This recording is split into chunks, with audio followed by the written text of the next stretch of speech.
bed. I know you heard about what I said, yeah. I don't need much, but I need you in my bed.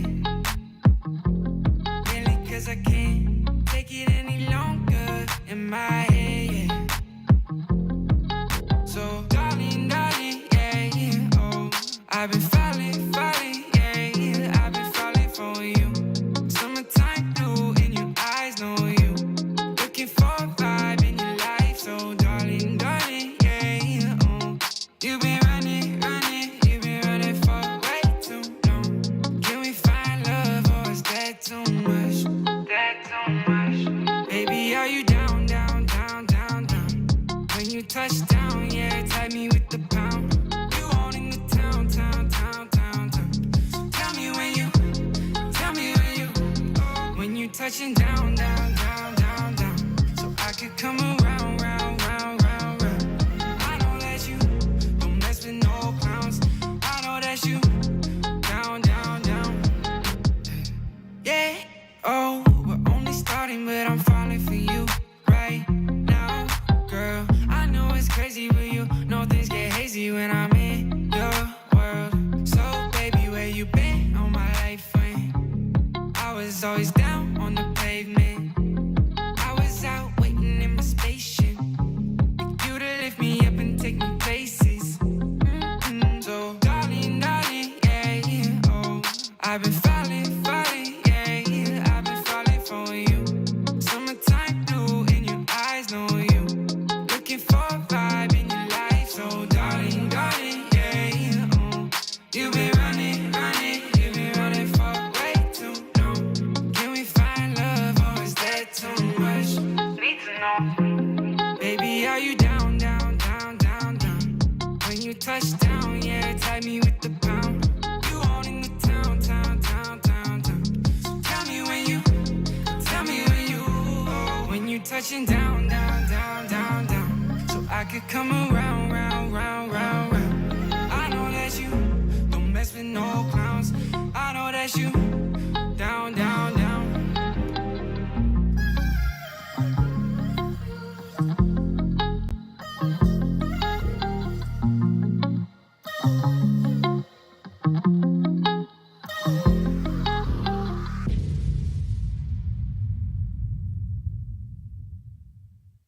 I was born a champion. Got the heart of a winner. And I'll never give up. No, I'll never surrender. 'Cause I'm a winner. I'm a winner.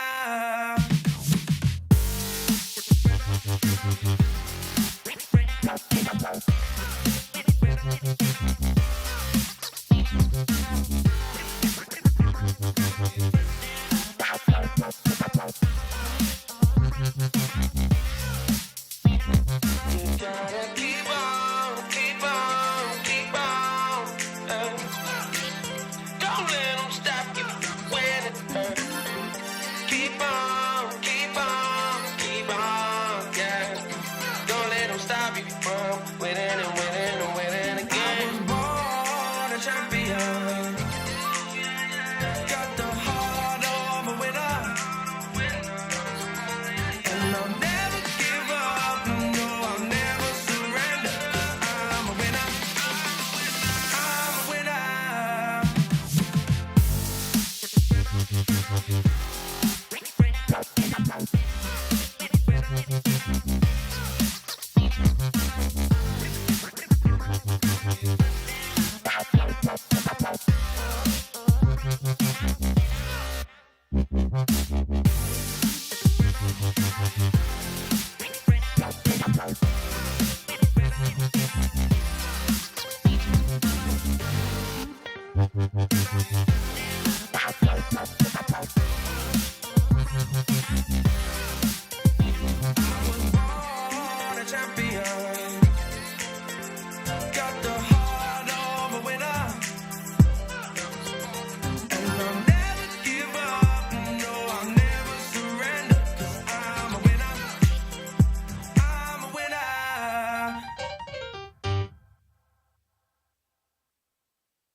It's lights, camera, action over here, boy.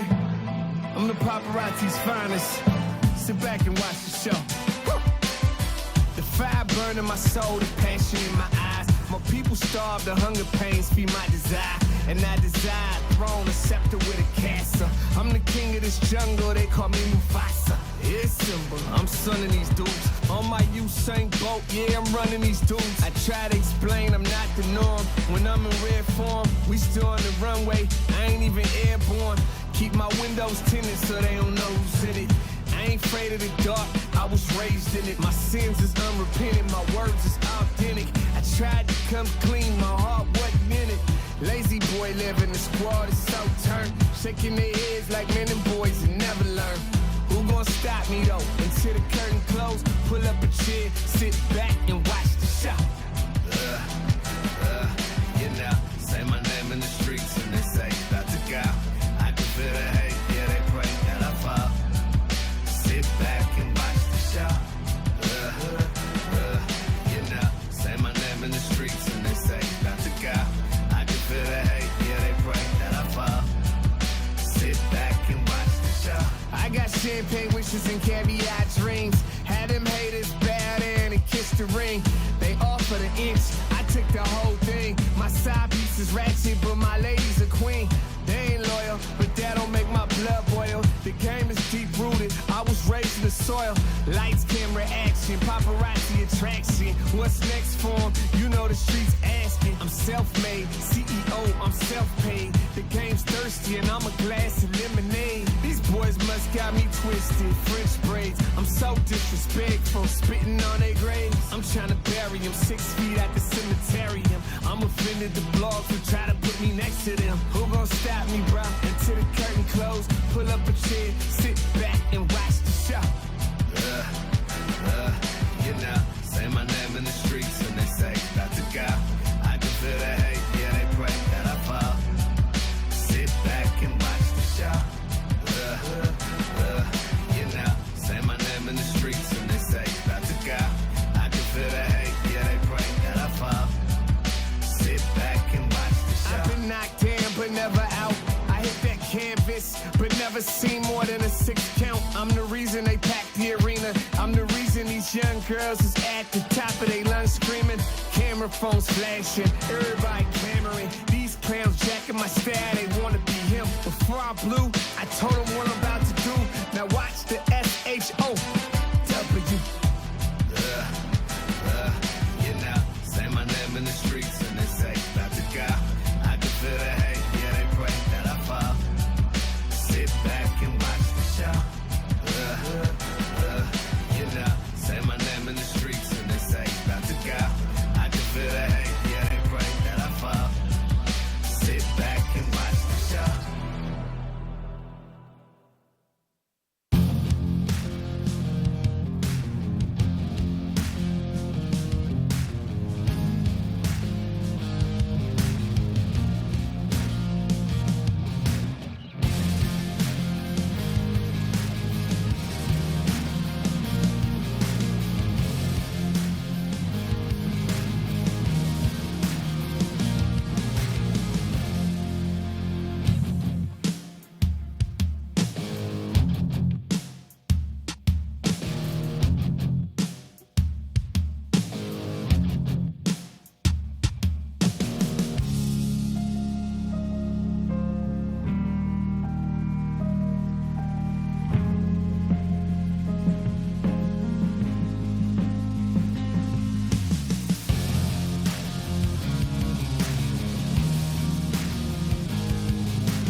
Take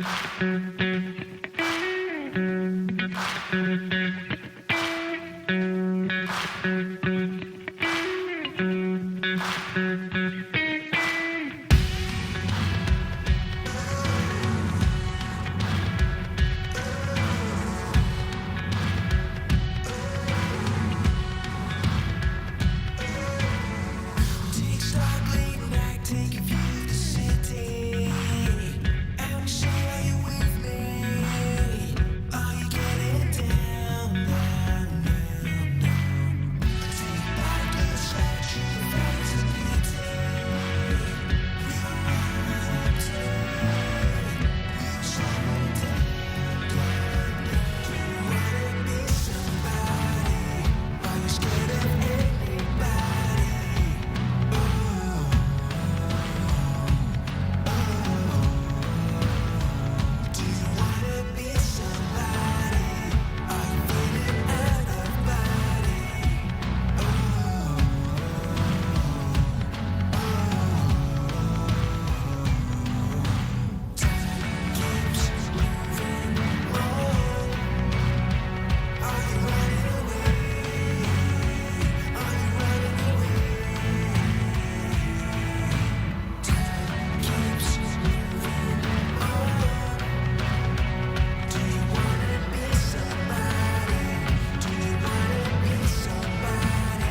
attention on me, I'm winning so good. Go write that check, cause I'm building too much confidence on that heavyweight flex. I've been earning and working, everybody want this.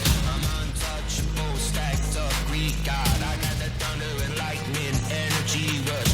I've been winning and winning since the day I was made. Bet you wanna be like me. I'm always on top of the game. Ain't never gonna touch second place. Nah, never, never. I'm always on top of the game. You know that I win, that I win, that I win, that I win. I was born to be bad, so go 100%. 'Cause all I do is win and win and win and win. You already know. I got the world in my hands. I'm like a perfect diamond, I'm red. 'Cause all I do is win and win and win and win. You already know.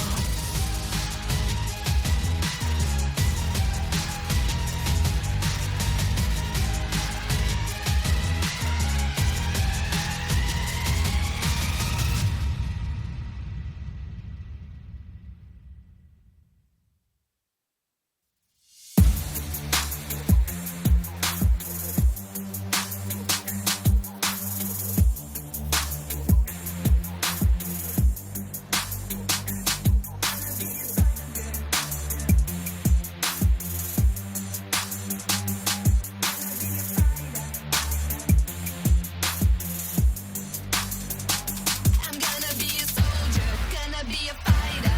If you want it, I'ma do it 'cause I bring the fire. Gonna take you higher, higher, higher. 'Cause I bring the fire, fire, fire. I'm gonna be a soldier, gonna be a fighter. If you want it, I'ma do it 'cause I bring the fire. Gonna take you higher, higher, higher. 'Cause I bring the fire, fire, fire. I'm gonna be a soldier, gonna be a fighter. If you want it, I'ma do it 'cause I bring the fire. Gonna take you higher, higher, higher. 'Cause I bring the fire, fire, fire. Unstoppable, are you coming with me? Untouchable when they wanna fight me. Everybody wants to know my name. Do you wanna come and play my game? Put it on you like I'm on a mission. Are you ready, boys? Stand to attention. Everybody wants to know my name 'cause I'm gonna be. I'm gonna be a soldier, gonna be a fighter. If you want it, I'ma do it 'cause I bring the fire. Gonna take you higher, higher, higher. 'Cause I bring the fire, fire, fire. I'm gonna be a soldier, gonna be a fighter. If you want it, I'ma do it 'cause I bring the fire. Gonna take you higher, higher, higher. 'Cause I bring the fire, fire, fire. I'm gonna be a soldier, gonna be a fighter. If you want it, I'ma do it 'cause I bring the fire. Gonna take you higher, higher, higher. 'Cause I bring the fire, fire, fire. I'm gonna be a soldier, gonna be a fighter. If you want it, I'ma do it 'cause I bring the fire. Gonna take you higher, higher, higher. 'Cause I bring the fire, fire, fire. I'm gonna be a soldier, gonna be a fighter. If you want it, I'ma do it 'cause I bring the fire. Gonna take you higher, higher, higher. 'Cause I bring the fire, fire, fire.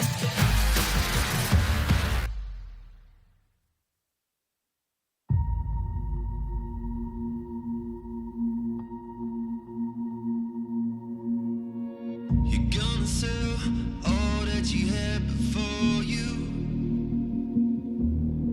And you don't need a bell when you're on the ropes too. Don't tell me to wake up. It's not enough. Asleep on a wheel, not attempting to feel. You don't know who you are, but I feel like I'm in a dream. I'm in a dream now.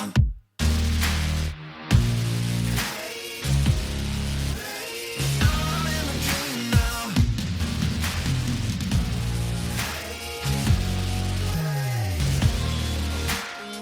I never get enough. It's like I always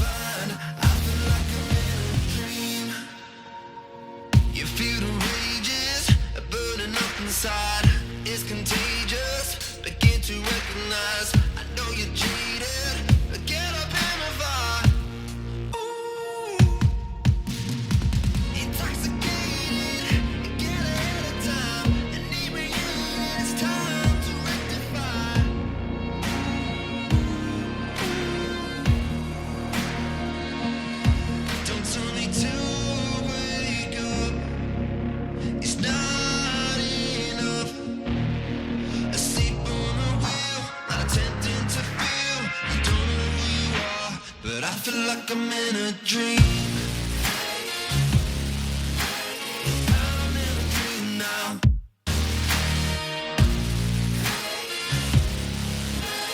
I'm in a dream now.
me free.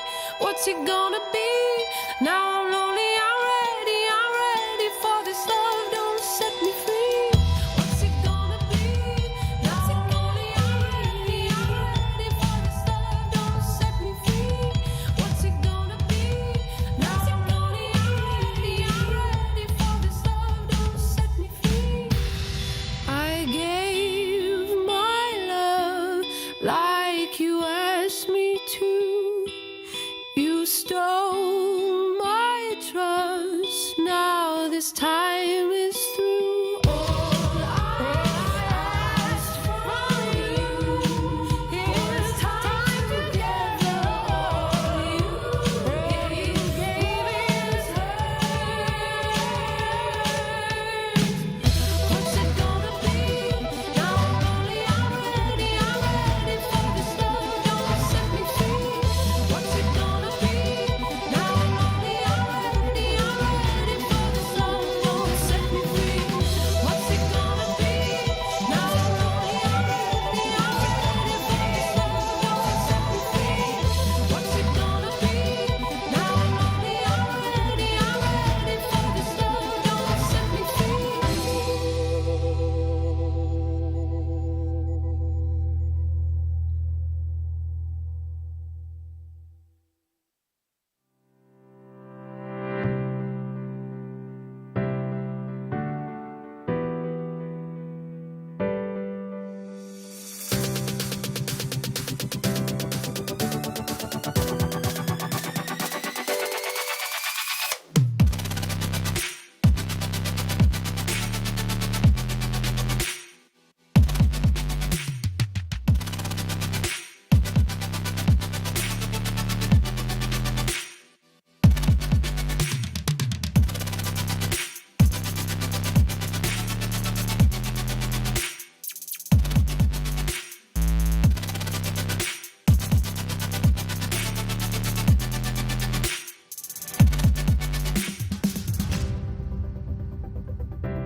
It's a long way to the top, but I'm good for it. It's a long way to the top, to the top. A lot of people thought that I would stop, but I knew I could do it. I knew I could do it. Hey. Early morning you can catch me grinding. Late night and I'm still putting in time, 'cause I knew I could do it. I knew I could do it. Hey. I put in work around the clock, you do on occasion. Hard work pays off, you minimum waging. I'm not like you, I work till I'm making. You give up on your dreams and you only like 3 days in. Fight for what you want, don't quit at the weigh-in. Don't treat your life like a joke unless your last name's Wayans. Learn from other people's mistakes, you don't have to make them. Some people have to fail to understand what I'm saying. I get it, I know so, they messed up, I won't go. I work too hard and too long to make mistakes that I know so. They might talk down on me now 'cause they gave up on their own goals. If you live in a glass house, you should be scared of a stone throw, so shh. It's a long way to the top, to the top. A lot of people thought that I would stop, but I knew I could do it. I knew I could do it. Hey. Early morning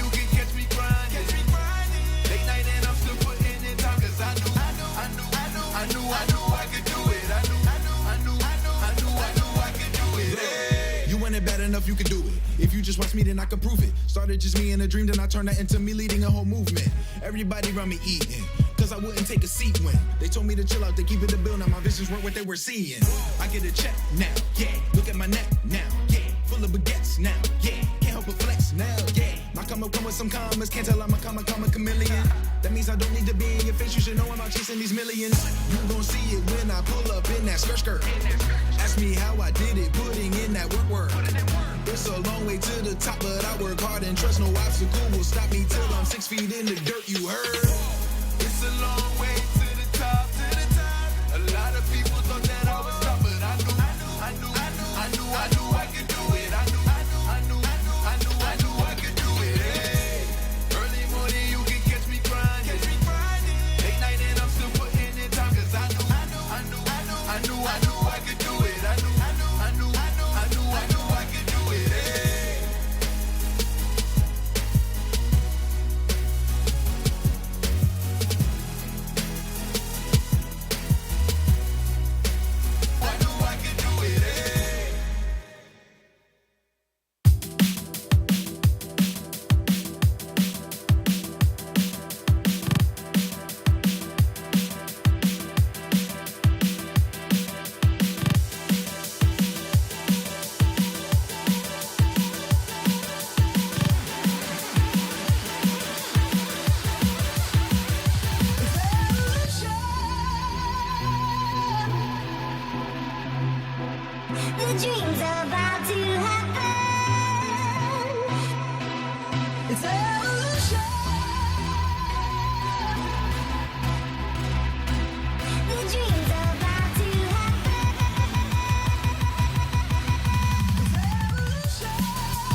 Waiting on me, I'm feeling so good. Go write that check, cause I'm feeling too much confidence on that heavyweight flex. I've been earning and working, everybody want this. I'm untouchable, stacked up, Greek God. I got that thunder and lightning, energy rush. I've been winning and winning since the day I was made. Bet you wanna be like me. I'm always on top of the game. Ain't never gonna touch second place. Nah, never. I'm always on top of the game. You know that I win, that I win, that I win, that I win.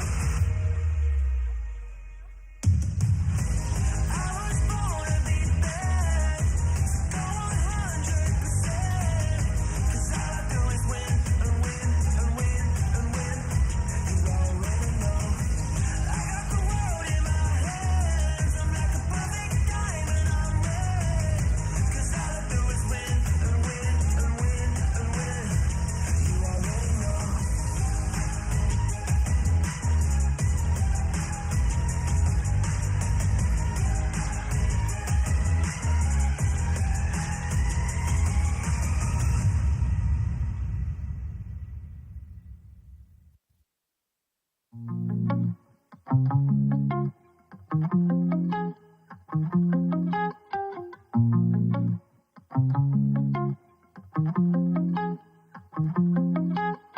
Come stand a little closer, I'll drop dead.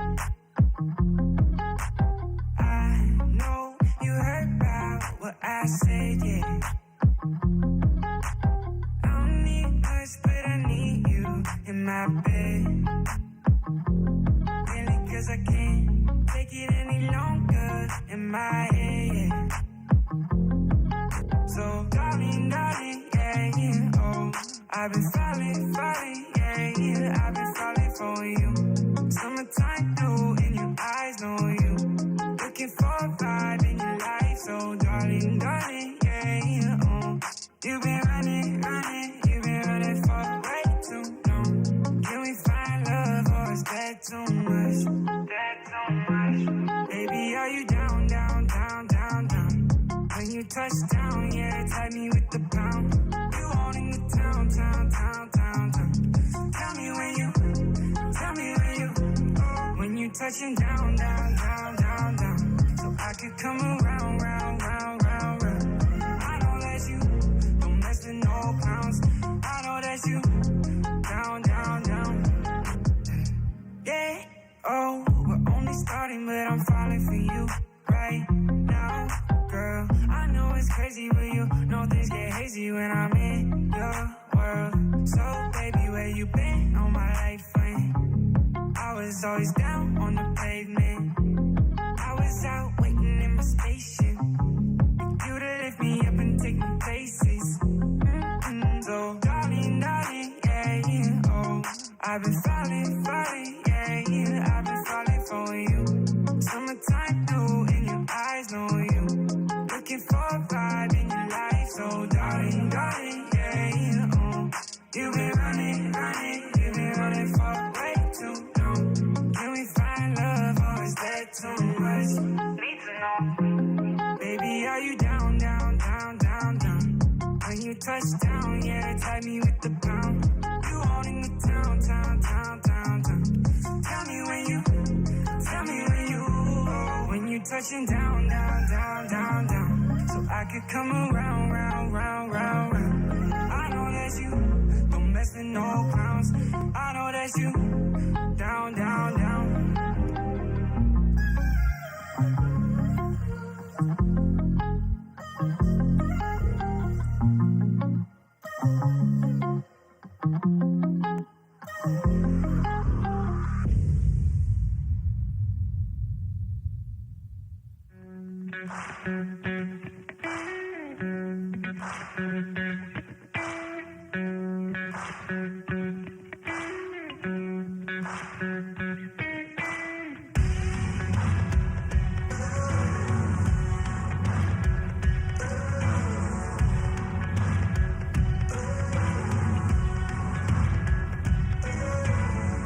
Start leaning back, take a view of the city. MC, are you with me? Are you getting down?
Hello and welcome back to the PCS Spring Split Playoffs, brought to you by Riot Games and Carry Live, as well as sponsored by iHotel, who are providing the accommodation for the Oceanic players over in Taiwan. Tonight's match is Team Bliss taking on Impunity in what is hopefully going to be Oceania's second shot at maybe getting some wins here on the board. I'm your host for tonight's Shock, and I'm joined on the desk by perhaps a familiar face for some of you, the man, the myth, the legend.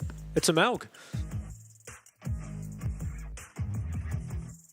I'm Amelg.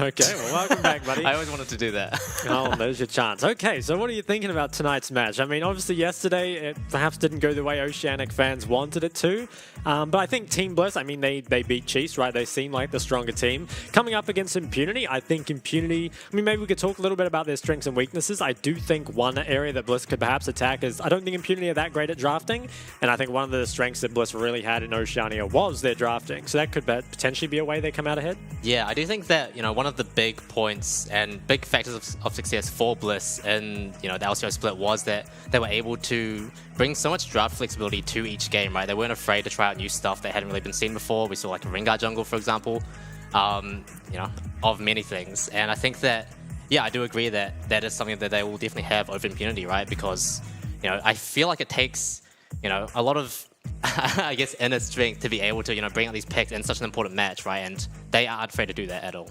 Yeah, it will be definitely interesting. I think that, Bliss's drafting, it's not just the fact that they actually have like quite big champion pools across the board, but they also just know how to put them together, which I think is quite important, because when I'm looking at the side of Impunity, they also have like pretty deep champ pools, right? We've seen Driver play so many different top lane champions, Mission as well, perfectly capable of playing pretty much every mage under the sun, but it really comes to when they're kind of putting them together that I think Impunity struggle, and I would be looking towards Bliss to kind of exploit Impunity in that pick ban phase, because I feel like in terms of just like when you're kind of matching up the lanes against each other on the Rift, Impunity I feel like Bliss can match up in the mid jungle up against Impunity, but I'd be a bit worried about the side lanes. I think at least domestically, I don't think Bliss's bot lane and top lane were particularly exploited, right? Like they definitely held their own, but I do think PCS tops and bots are significantly stronger, so that's maybe some place we have to look at as well. Yeah, I mean, I do feel like, each of those Bliss players in the sides, they have had their own sort of moments of glory throughout the split, but I definitely do agree that they aren't really like what you'd expect to be, top tier within the league, right? And, they are solid, but they're not going to be, like, more often than not, they're not going to be those standout players. You're going to be looking towards Why Not, you're going to be looking towards Daystar in the mid jungle to really carry them forwards. Definitely agree. As we look at today's match, match 2 is Impunity taking on Team Bliss, the winner of which will go on to face PSG, which don't envy that team. And then the loser goes down to face DCG, which I think is probably our weakest playoff team. So I think the loser here probably still has a chance, but obviously falling down in that loser's bracket never feels good. I predicted a 3-2 to Impunity for this. Did you predict? I did not predict, but if I had to pick now, it's a tough one. You know, I didn't really. I think I picked 3-2 Bliss for the LCO finals, so I'll go with that again, 3-2 Bliss. I do feel like, we are going to instantly see sort of in the first couple of games whether or not they've, shored up their weaknesses from the LCO finals. I do think that they did look very dominant over the Chiefs, and the Chiefs, definitely struggled in yesterday's game. So yeah, I'm really hoping that Bliss are able to continue carrying that strength forwards. It definitely is a bit of a form check, I feel like, in Game 1, because yesterday we weren't too sure maybe how the regions stacked up against each other, and Chiefs, they got 3-0, right? It was a pretty rough performance. Now, CFO, I mean, they are kind of known for early game, and I think Chiefs perhaps are known for actually being weak early game, so maybe stylistically it was a tough matchup for them. Yeah. But I think today, the matchup actually should be really interesting. I think there is, fairly similar styles across the board. It will be really interesting to see which sides are selected, but here we have Team Bliss on our screen. Lived, Why Not, Daystar, Lemus, and Benvi. And the reason I bring up that side selection is because of Daystar in the mid lane. He is probably the best user I've seen in LCO of that red side 5th pick. And so many games have been won, off his back, just getting that good counter pick for him, making sure that he and Why Not can enable one another. Nice little wave on screen. So I think it is pretty important. They definitely haven't, I wouldn't say they've looked bad or lost when they don't have that, but he's just so good at abusing lane and has a wide champion pool that can kind of, just enable that red side last pick, right? So I hope to see that brought out today. Yeah, I feel like one of the most important factors going into this first game for Bliss is going to be, checking their confidence, whether or not they're going to be comfortable on this international stage, right? Because for a lot of these players, or pretty much all of them really, except for Lived, they haven't played internationally before. So it's going to be a big, hurdle for them to overcome, and whether or not the nerves will get to them is really going to decide the pace for the rest of the best of 5.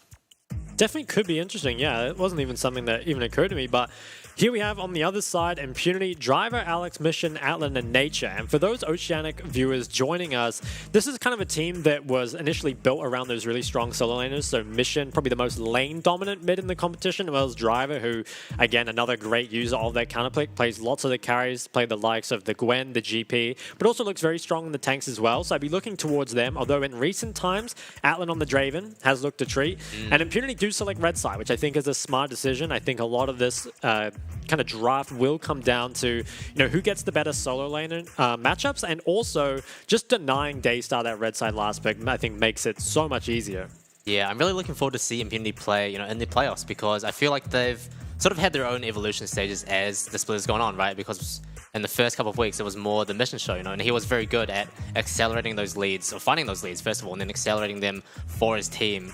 As we see the stats come up as well, you can just see how good he is at securing that goal difference in the early game. 6 at only 14 minutes is pretty monstrous. Take a look at the champions played, though. 17 for Daystar compared to the 9 of Mission. Now, Mission, he doesn't really need to play a lot of champs, and I feel like he's only been forced to that because a lot of stuff has been banned out. Yeah. One thing that I actually want to bring up is that Azir is listed there, and Azir's been pretty much a permaban against Mission, but on 13.5 was changed pretty significantly, and it seems like Azir's fallen out of the meta, so that's perhaps a ban that Bliss can actually save. Don't need to ban that, but the forward percentage there was very high for both mids, both over 30%, so I expect that the junglers are going to be having to look around mid because it's not a lane that you're going to want to leave on its own. Yeah, Sparks are going to be flying for sure, and I think that Daystar, yeah, I do think this matchup is very exciting, because it's kind of like almost like PCS Faker versus LCO Faker, right? Because Daystar, he has just been super dominant in the Oceanic League. We've seen there were a few question marks around him in the first couple of weeks where Bliss were kind of struggling, but they definitely got a lot better, especially with their mid-jungle synergy as the season went on. Interesting early bans here. The Veigar is banned away, so Wukong's up and Zaya's up. Ashe is left open as well, but I think that PCS at least doesn't seem to value Ashe that highly. Yeah, okay, so interesting. The Varus locked in by Bliss. It's definitely more, I think, of an Oceanic pick.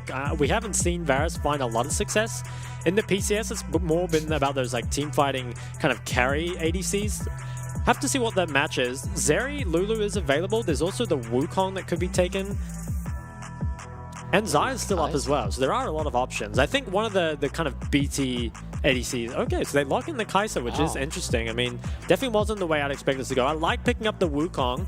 Does kind of force, yeah, maybe onto the Gragas. Now, Gragas is a triple flex for Team Bliss, which is nice, but I think, especially in this sort of game, you're probably more likely to have it on Why Not as opposed to Daystar, because I think you really want him to have a carry. Now, it looks like the Heimer is locked in, works very well with the Varus, and Rakan is the answer, so lots of engage coming out from the inside of Impunity, and perhaps a bit more finesse required from the Bliss composition. Yeah, already, you know, these bans and picks flying out so quickly in the first game, you can tell both teams really put a lot of thought into how they want this to go, and I think that so far, it looks like I'm pretty happy with what Team Bliss have got. You know, Gragas is obviously a very comfortable pick for Why Not. For those of you out there who don't know, he's pretty much been a Gragas one-trick since the beginning of time. He's a bit of a menace on it. And I think the Heimerdinger is also something that Benvi has found himself very comfortable on. And there's two champions as well that can really help to dissuade or punish that hard engage from the side of Impunity. Kennen is the ban. I wonder if Impunity will last pick their mid or top, because I think that you could definitely take a tank top here, something like the Scion, but perhaps worry about versing Gwen or something in that case. Will be interesting to see though. Will they just go for the double jungle ban? Viego is disabled, so won't be going towards that. I mean, drivers look very good on the Scion, so him fourth picking that wouldn't be out of left field at all. Lee Sin is the ban. And second ban from Bliss. I mean, I feel like there's a lot of top laners left open. Gangplank is something we don't need to worry about too much anymore. Also got nerfed pretty hard on 13.5. Rumble's the ban, which is potentially a mid-top flex. After the buff, Rumble solo lane is pretty strong. So now, do Impunity fourth pick mid or top? Whichever role does have to blind, he has to do so with no bans. So you have to make sure that you have a very solid blind. Yeah, and Impunity have committed a lot into making sure that this Gragas stays in the jungle with two jungle bans targeted towards them. I wonder what they're going to be having planned for this final pick, but Cassante locked in for driver. Okay, Cassante locks in, which gives them a really tough game, I feel like, for Varus. Obviously, the Varus is first picked, so you're kind of expecting to get countered. But just so much engage and so many tanks, I feel like it's very hard for Varus to actually deal damage unless he goes poke. But even then, can you deal with Cassante? I'm not too sure. What will be the 4-5 from Bliss? I feel like you need some DPS. Ooh, okay, so picking up the tank Scion. And now we're probably looking towards the mid last pick. I would expect this Gragas to go jungle. Probably pick up Daystar, something that's just a bit stronger. Yeah, okay, Cassiopeia, it's a good pick into their comp, but blinding it, I feel like into mission especially, is very risky. He is good as well. Yeah, Talia can be good, especially up against the Kai'Sa Khan. Victor? Ooh, Victor might be hard, I feel like. I feel like Victor is a safe blind for sure, but it can struggle perhaps against all the engage. So what's Mission going to go for? I mean, the Galio synergizer is great with the Rakan, Kai'Sa, and Wukong. Or will we see kind of a lane counter, something like the Syndra come through? I mean, Galio, I feel like it does very well into Varus for sure, especially with all the engage. I mean, it gives them a great team fighting comp for sure. It is locked in, so definitely a bit of a departure from what he's used to in the mid lane for Mission, not on those traditional mages, and we'll have to see that. But I think overall, in terms of ease of execution, for sure, I prefer Impunity's draft. I think it's so easy just to 5v5 team fight. That being said, I think Bliss's bot lane and jungle definitely have the tools to get stuff started early, right? You've got a lot of priority coming out from Lemus and Benvi on that Varus Heimerdinger, as well as Wino, who's found many ganks before on the Gragas. So looking towards the Bliss jungle and bot lane to kind of get this game going for them. Yeah, it should be interesting to see how this one unfolds. I feel like Team Bliss, they have really heavily optimized towards having that zone control in those later game team fights, and I think that, I mean, we've seen this Varus Heimerdinger collapse so many times in the PCS, right? So a lot of Team Bliss's success is going to be dependent on whether or not they can really find any advantages with that bot lane priority like you mentioned. It will be interesting, right? Because like you said, it's something that hasn't really found a lot of success in the PCS. It's kind of felt like, for the most part, the team that ends up having that stronger 5v5 kind of takes it away, whereas perhaps in OC, the ability to blow up lanes has been a bit more valuable. That being said, though, I want to say yesterday in that Chiefs series, the early mid priority really felt bad for Chiefs, right? Like not having that early lane really like snowballed against them. So perhaps Bliss can do that up against Impunity. We're not too sure. Impunity, they're known for strong laning phases, so it's going to be tough, but I want to say it's got to be a big game for Lemus and Benvi, especially Lemus. I mean, first pick Varus into that comp. Like Lemus, I think, has played pretty well in the Varus, but hey, I wouldn't want to be Varus in that game. We are heading into the Rift. Once again, day 2 of the playoffs. We've got Team Bliss trying to take on Impunity. Chiefs did fall yesterday against the PCS squads. We'll see if Team Bliss can turn around OC's fortune as we head into the match. And it's sunny on the Rift. I thought it was starry yesterday. It was only for game 1. Ah, yeah, okay. I don't know. Weather must have changed, but hopefully OC's fortunes can change here.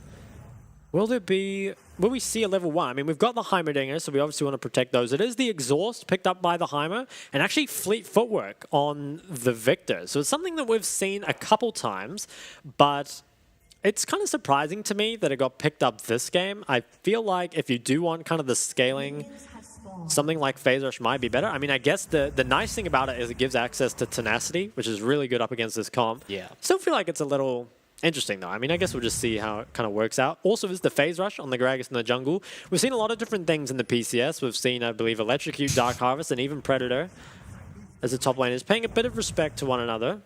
Driver, he's looking for those Qs. Lived is up. It looks like OC is going to be winning this game.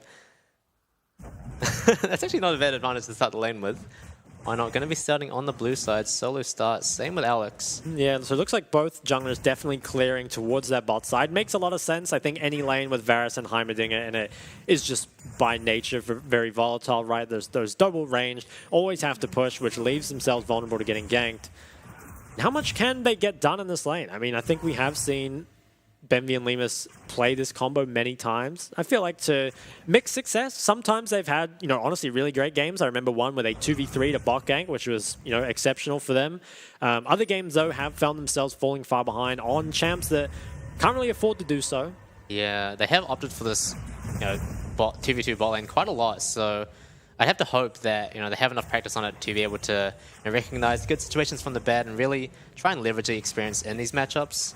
Kaiser Rakan is something that we don't see, or haven't seen as often recently, but definitely as we sort of reach those later stages in the game, can be pretty threatening. Lots of trades coming out on this top side. I mean, normally we don't see the tanks ever actually dying, but trading back and forth, not too surprising. And both junglers will now swap to their bot side. I'd be kind of surprised to see anything more than a peek at bot lane actually happen. Mid lane, though, lots of priority here for Daystar, at least for now. Perhaps Mission can trade some of his health to get it back. Daystar will kind of be that late game carry here for Bliss. Especially with the Ghost picked up, right? It's very good for team fighting. If you can ever not take TP on mid, it feels good, but the problem is normally that without TP, it's very hard to actually play out the laning phase. But against Galio, when you got that free matchup, you can afford to go something greedier. Yeah, definitely going to be a lot of eyes on him as the game progresses. Both junglers, though, finishing off their last camps. Why not is a little bit ahead. Gonna see what he can do. Probably going to look towards this bot lane scuttle. Yeah, probably can just pick it up. Has a lot of bot and mid priority right now, so it should be this scuttle going over without too much fanfare around it. This Mission, TP's back to mid. Actually picks up the Null Magic Mantle already. Is up against that double AP mid jungle, so getting some magic resist very early in the game makes a lot of sense. And this top lane is really aggressive. Both top laners really, trying to find the edge in these trades. Overall, though, still pretty even. Just kind of trading grass procs. Well, Driver, maybe getting the better of him just a little bit. But both tanks with the Doran Shield feels like they shouldn't really be going down. Yeah, Alex is in the area, but going to look to recall. Not much that can be done against Sion. So far, I mean, bot lane has at least gotten some sort of lead, right? The priority has converted into that bot scuttle, and there is a very slight CS lead. Certainly nothing to write home about. You're not really expecting it to do so, at least just yet, though, right? I feel like Heimerdinger, despite being a champ that boys are lame, definitely doesn't scale bad, right? Like, I think it does a lot of damage later on, but perhaps lacks in stuff like reliable engage that Rakan might bring. Daystar, he hasn't reset, obviously, and also does not have the TP, so he's in a bit of a tough situation. Probably should have tried to find a reset while Mission was basing. Instead, chooses to stay, which is going to allow him to pick up the chapter most likely, but... Oh, okay, so actually we'll just... Yeah, okay, so Mission could probably stay, shove an extra wave. Daystar probably will commit to this base, right? Commits to the base, is going to lose some creeps on the tower, and I think that's a slight win there for Mission. It's actually the Sork Shoes picked up by Daystar first item, which is kind of interesting, and yeah, definitely a little strange. I feel like up against Galio, having the mana just to match the wave clear is normally better, and Sork Shoes into the Null Magic also doesn't make a whole lot of sense, but maybe just values the movement speed really highly, wants to be able to match these roams, dodge out some of those skill shots. Why not? He's in the bot side, sweeping out some of that vision. I believe it missed the ward to the Scryer's Bloom. He's going to path back down towards his Krugs. And I think Alex might actually get spotted on a ward in his jungle momentarily, most likely placed by the Bliss bot lane, who have a lot of priority, and look to kind of use that to get some deeper wards for their team. It is the Merc Treads now for Mission, so it's going to be very hard to push him out of lane. He's honestly just not going to be taking very much damage at all. Yeah, I can only imagine Mission is going to get more and more time as this sort of lane progresses to, you know, pressure those side lanes as much as possible, and it's definitely going to be helping out Atlan and Nature, who, you know, as expected, constantly getting pushed in by Lemus and Benvi. And I think he's been doing a good job so far of, you know, making sure to secure that prio so that, you know, they just can't play quite as aggressively as they want to. And making sure to move out of vision as well, I feel like is the most important thing as a Galio, right? Making sure that, you know, they don't really know where you are. You could be anywhere. For sure, just pressuring that map constantly, which is the price you pay for having a Victor early game, right? Obviously does scale extremely well, certainly outscales the Galio in this game, but you do have to deal with the fact of kind of not having mid priority and not having pressure from mid, which is something that Bliss have, you know, maybe relied on in the past. So far, though, that pressure is being provided by Lemus and Benvi, so at least for now, isn't going to be much of an issue. Yeah, I'm curious. We haven't touched on this yet, but Lemus has actually opted for lethal tempo, so he's going to be going the, you know, on-hit attack speed build on the Varus, which we've definitely seen mixed success for in team comps like this. Liv actually getting dropped pretty low here. Driver, he's gone all out, but I don't know if he's going to quite have enough damage. He's going to back off for now. He's got a wave stacked, and Alex is in the area. Definitely can not quite take him out. The on-hit Varus thing, it's a little interesting because I think that you're almost forced into going it because you're up against so many tanks here. Yeah. At the same time, I feel like when you're up against like very hard engaged like this, how many autos are you actually going to get off in a team fight? I'm honestly not sure. I have to ask a Varus main what he thinks, but we'll have to pay attention to how much DPS he can put out in the team fights because it feels like while he might, in theory, have a lot of DPS he can put out, I'm not sure if he'll actually get the opportunity to. Yeah, it does feel like we've seen this quite a lot in PCS games where, you know, Varuses will opt for, you know, more on-hit build out of necessity, right? But it's just so difficult to find, you know, the space to be able to auto-attack. And maybe that's dependent on the team, who knows? Maybe Team Bliss, they have the team fight execution to be able to, you know, allow Lemus to the freedom to DPS. But definitely a very, you know, tough bridge to walk across. Yeah. They certainly do have DPS from other roles though, right? We've got the Heimerdinger, the Varus, even like Gragas and Sion deal a fair amount of damage. Now it is the Herald started up by Alex. I think Wynot was spotted on that pink bot side, so they know he's not in the area. Currently have that top priority as well as mission on the map first, so this most likely will just be the Herald going the way of Impunity, which is definitely a nice pickup. I think taking that away from the Varus Heimerdinger lane is pretty important.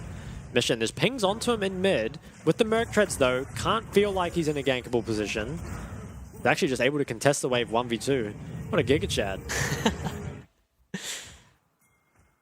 Okay, why not? They're going to try and maybe trade the Dragon. They do have bot priority for it, but I feel like it might not be started in time. The Impunity they have great skirmishing around this. Atlan is fairly chunked out and doesn't have cleanse. I'd be really interested to see if Impunity decide to contest this. I feel like you just give it up. First Dragon, not that important. And I think Atlan too low. Yeah, most likely will just be picked up here by Bliss. So nice from the Bliss. Well, they might look here. Nature hits 6, gets in with the Grand Entrance. Isn't going to find too much here, but they're chasing down Lemus. He's dropped very low. Got the Ignite taking on him. First blood picked up for Atlan. Benvi might be next, but is going to be able to scurry away with his life this time.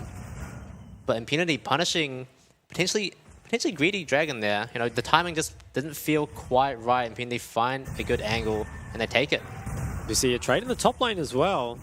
Driver, he's getting Liv pretty low. He's pretty low himself though. Oh, it's really low. You don't often see this from the tank v tank matchups. This is that third Q, but Liv not going to quite have enough mana to be able to keep chasing that. But he does have the wave shoving in and Driver no TP.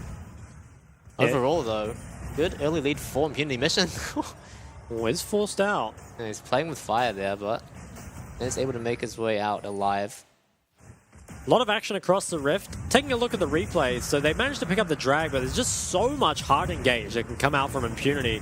Both of the Bliss bot lane burn all their sums, and it's still Lemus that ends up going down, and First Blood importantly picked up by Atlan. While Bliss did manage to secure themselves a dragon, which is very nice, they have to now contend with the fact that Atlan's Kai'Sa, which I feel like, you know, Kai'Sa, one of the most snowballing ADCs out there, you know, is already accelerated ahead. Yeah, already has the Kraken Slayer completed at 10 minutes into the game. Does get rid of Doesn't up. have cleanse. Taking a lot of damage. Actually, Oh. is going to get picked off by Lemus. That is crazy. They just unleash all of their spells onto him, and Atlan getting a little bit too greedy there. And Team Bliss going to pick up a few plates for their troubles. Yeah, I think really good play there from the side of Bliss's bot lane. Managed to catch Atlan when he does not have the cleanse, and as a result, can actually kind of bring themselves back a little bit in this bot lane, grab a lot of plays for themselves. So just, yeah, really showing the strength of that Heimerdinger Varus. Managed to get themselves quite a lot of gold in. I think Lemus now, with the kill and the plate gold, should have that mythic, I would assume. Or be pretty close to it. Or Daystar is going to get jumped in on by Mission. Taunt does land, but overall going to be a pretty even trade in the end. But I'm glad to see Bliss, not afraid to back down from those opportunities. Lemus, he sees the angle, takes it, and trusts that his team will follow up. It is good looks for them as the gold lead is evened up now. And with one dragon to their name, it does feel like Team Bliss definitely still very much in it. I think game pretty much perfectly even at this point, both ADCs with that kill. Feel like scaling is honestly pretty similar. We do see that first item now picked up for both ADCs in the bot side. Still will be looking a lot towards this teamfight execution. I think we said before, Impunity probably have it easier, but Bliss certainly no slouches in teamfights. They are going to grab a plate. Why not's in the area? Doesn't look like he can find anything. Yeah, no angle there for him, but he is around to make sure this bot lane are able to pick up that wave without too much trouble. It does mean that Why Not is sort of almost like trapped on the bot side of this map now. Alex does have the freedom to move around a little bit more. Herald's almost expired though. He has to drop it fairly soon. You have to feel like it should be in this bot lane. Is probably going to be dropping it down. Yeah, there it is.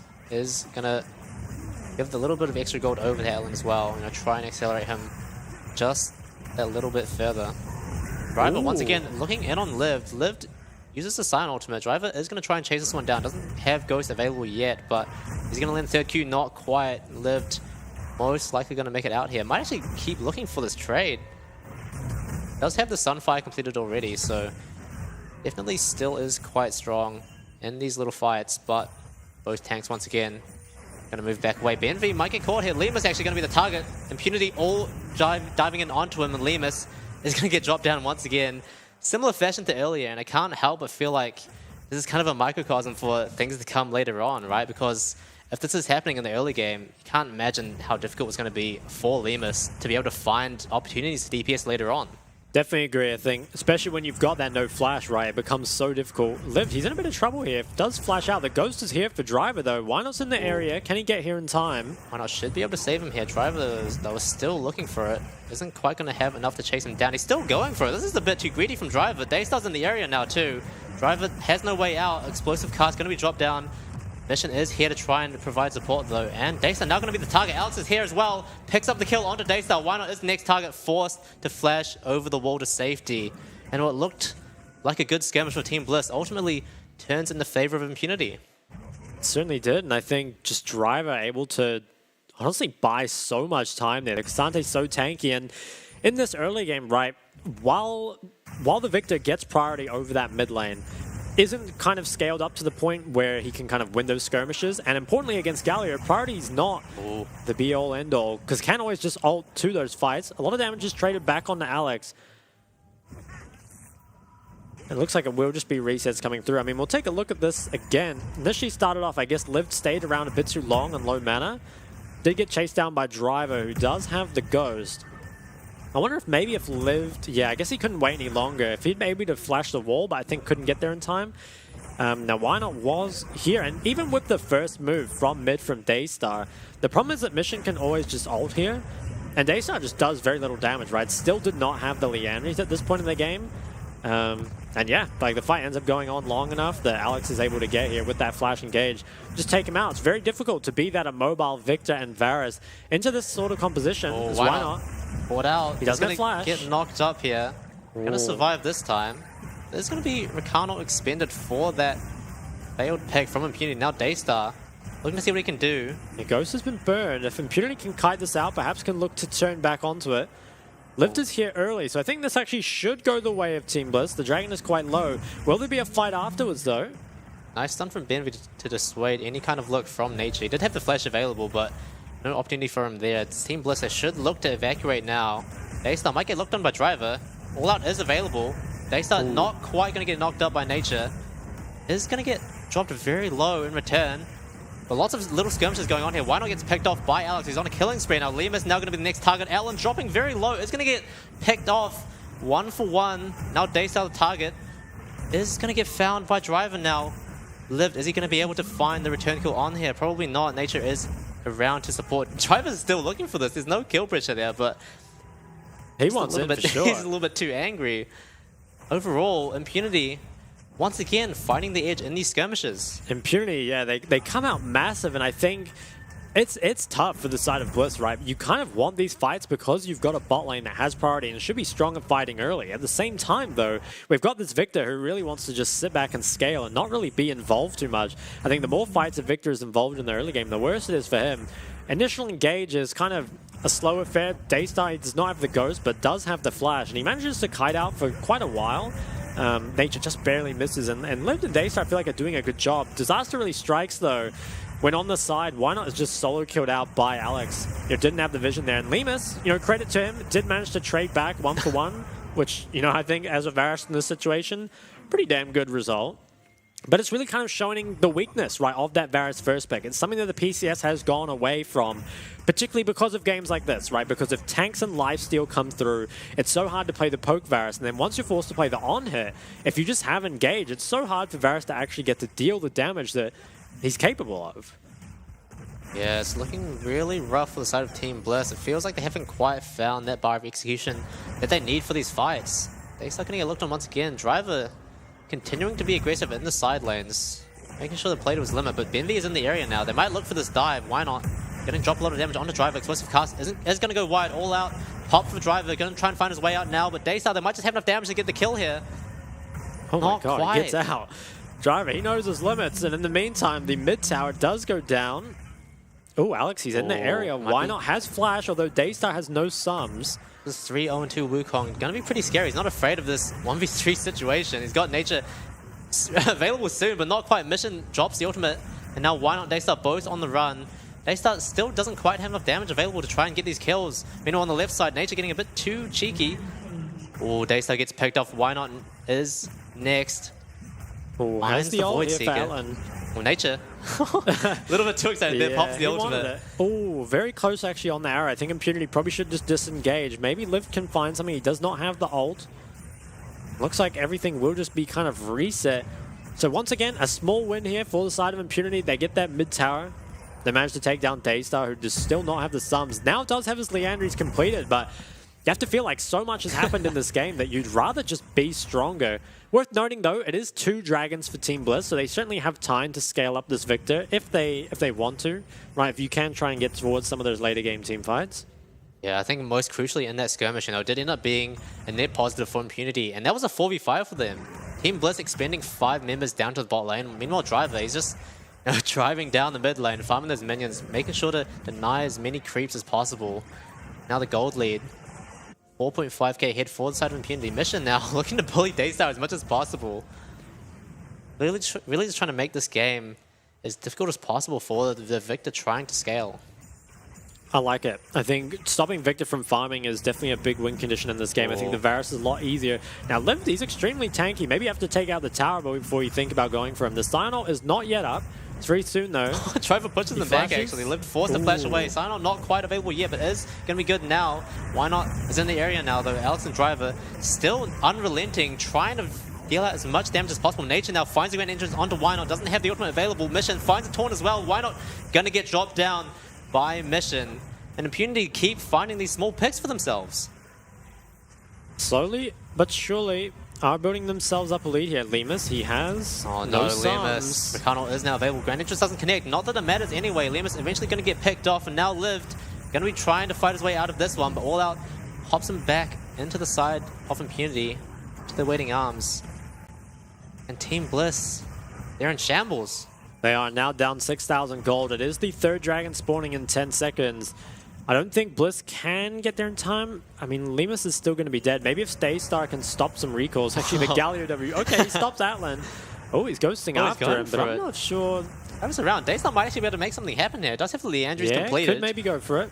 Oh, dropping Atlan very low. That's probably ultimate, Okay, but nice. Daystar going to find that kill as well. Huge heads up play from him. Now Driver going to be chased down. Why not? Has found his way back into the area. It's going to get picked off. Hopefully the kill goes to Daystar. Shut down. That's a lot of gold for the Victor, you know? He's been having a lot of trouble in this early to mid game. Finally getting some gold to his name. I wonder if Alex is going to try pick him off, though. The TP is coming through. Daystar has flash. Just gets smited out. Alex finding the return kill. Dominating in this game so far. Finding so many opportunities on the Wukong. And Impunity, they just keep finding these aggressive plays, and it's pretty much defining their team comp. Now, Dragon is up and available. Daystar's dead for this. This is the third Dragon, though, and Driver's not alive either. I think Bliss can probably rush this down, but at what cost? I mean, you're in a very rough spot straight afterwards. If Impurity win this fight, they get Baron straight after. Driver's TP is in. Team Bliss really desperate for this Dragon. They do manage to pick it up, but at what cost? Outland now going to be looking to deal out as much damage as possible. Lemus gets dropped down. BMV is going to get picked up by Driver as well, and it's just a bloodbath for the side of Team Bliss. Livs is trying his best in the corner of the Dragon Pit. But that is 4 kills to 0. Impunity really asserting their dominance once again. And you felt like you kind of saw it coming a mile away, right? Like really committing to that Dragon there without your Victor means that your only DPS is coming from Varus, who time and time again just gets engaged on by the Impunity hard engaged comp. And you do get the third Dragon, but it will be the Baron that now goes the way of Impunity. And you have to feel like that's kind of the nail in the coffin. While you do have that Victor wave clear, not really at the point where he can stand up to any dives. Has a lot of damage for himself, but without any Zhonyas or anything, you know, can just be punished extremely easily. At least both the Bliss carries have flash. I mean, that's the maybe one thing you got going for you. Yeah, that's the silver lining, I guess. But Driver not only going to pick up that bot lane tower, but the Baron overall picked up for Impunity as well. Gold lead almost at 10k for the side of Impunity as well.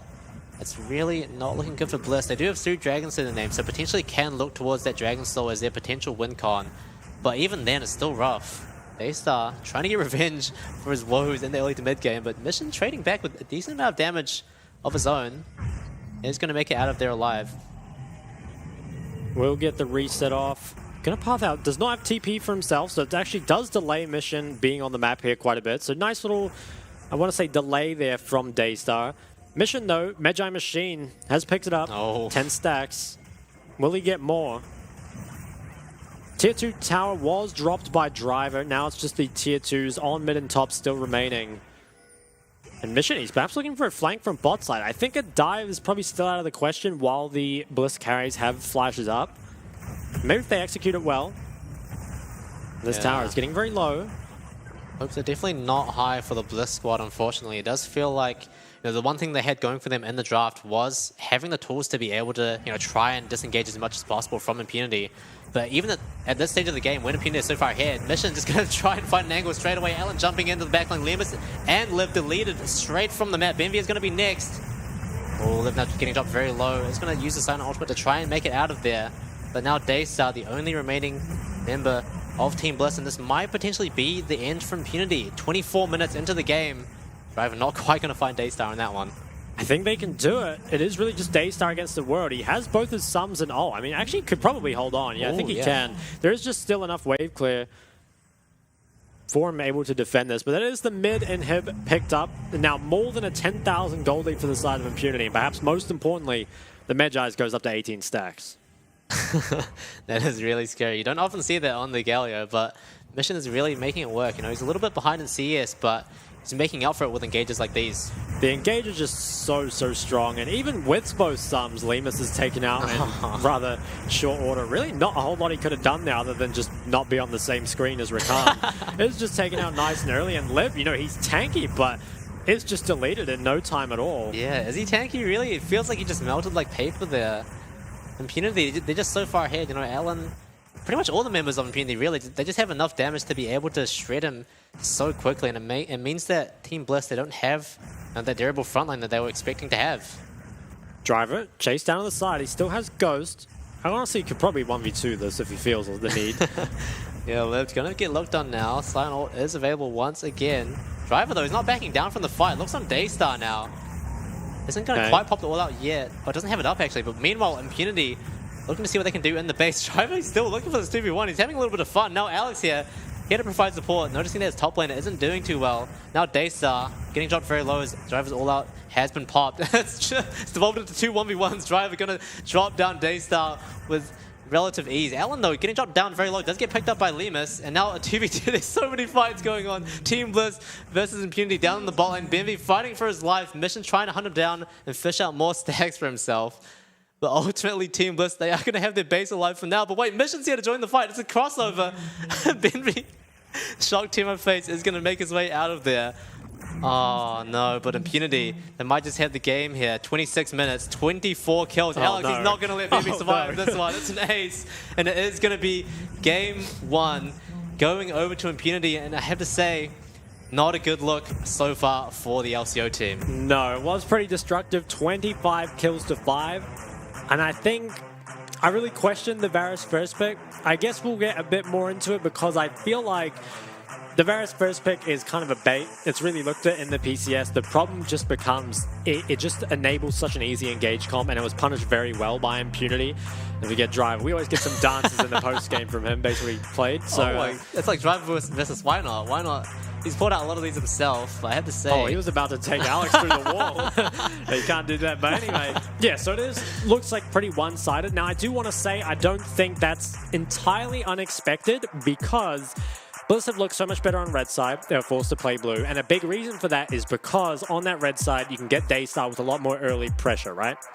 Felt like this game, you take the Victor, but the problem is that gives kind of Mission run of the map, wisely saved that red side last pick, and you kind of saw that despite Bliss having a lot of pressure from that bot lane, without strength from Daystar mid, they still tried to play as if they did, right? Despite the fact that he was chunking out Mission can always get to the fights with the Galileo, and also is just way stronger in the skirmishes, right? Like Victor doesn't really want to fight pre-first item, so I think, obviously, not a good look, like you said, for Bliss coming out of game 1, but I do think it's salvageable. I think that if you now take that red side, you have side selection after that loss, you could see a different Bliss come out in game 2.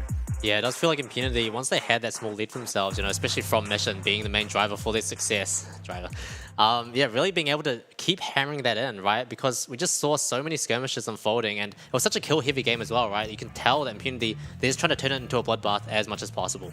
Yeah, they certainly did, and I think that is something that really benefits their comp, right? And you kind of saw that, especially once they fall behind the Varus and the Victor, like with that much immobility up against, hard engage upon hard engage, just one of the easiest to execute teamfight competitions out of Impunity, and it's kind of like, I want to say, it's almost like an OC classic, what Impunity played, just kind of ball up and press your ultis, and it's something that Bliss have played many times too, so I expect Bliss to at least adapt their draft a little bit, take the red side, I wouldn't be surprised to see, and make things a little bit more difficult to them. I still want to kind of come back to that Varus first pick though, because I think that even if you end up winning game 2 on that red side, right, Impunity are going to force you back onto blue. Yeah.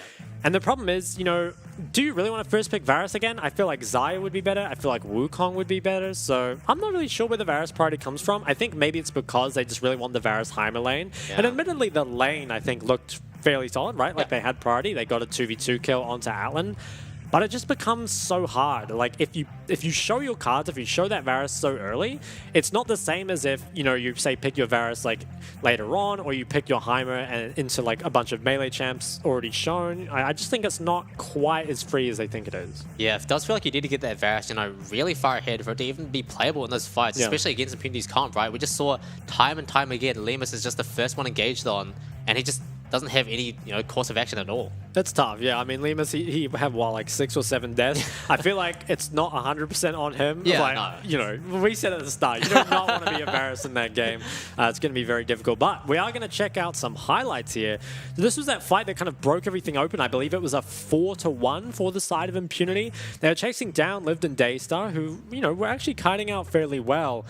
But as we saw, Why Not and Lemus kind of tried to find a way in on the side, but it was Alex. Actually ended the game 10-0 and 8.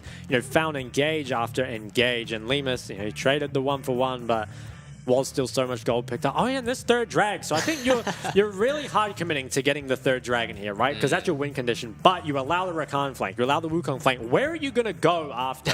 Even if you grab the drag, you're dead straight after. So I feel like they kind of felt like they had to because they were so far behind, and I can respect that. At the same time, it felt doomed from the start for that fight. Yeah, you just had Atlan, waiting at the gates of the Dragon Pit while the other members of Impunity just closing in on all the walls, and really, You could tell Team Bliss, they couldn't do anything there. You know, they pick up the Dragon, but ultimately aren't going to be able to get anything else in return. And the goal difference, it was pretty back and forth for, the first 10 minutes of the game, but Unity, once they got that lead, they just kept going with it. They did, and I think 0 towers picked up for Team Bliss kind of tells the story a bit. While they managed to get drags and while they managed to get plates and kills here and there, never really transitioned into anything more, something that we kind of saw in the Chiefs series yesterday as well. And Purity, interestingly, didn't even get a dragon, but did have 9 towers and the big dragon, called the Baron by some. Impressive damage put out by Daystar, but ultimately was not enough. And I think MVP should probably go to Alex on the Wukong. Yeah, that's my boy right there. 10-0 and 8. I mean, he just found so many engages. And yesterday, it was the jungler of Gemini of side CFO who picked up all 3 MVPs. Will we see that be the case for Impunity again today?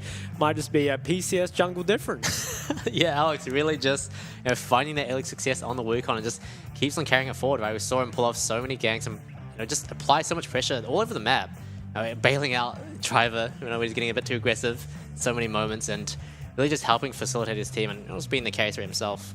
Not a bad track record for him. Then here's a 5,300 gold difference at the end there. I mean, that's pretty ridiculous for the jungle, right?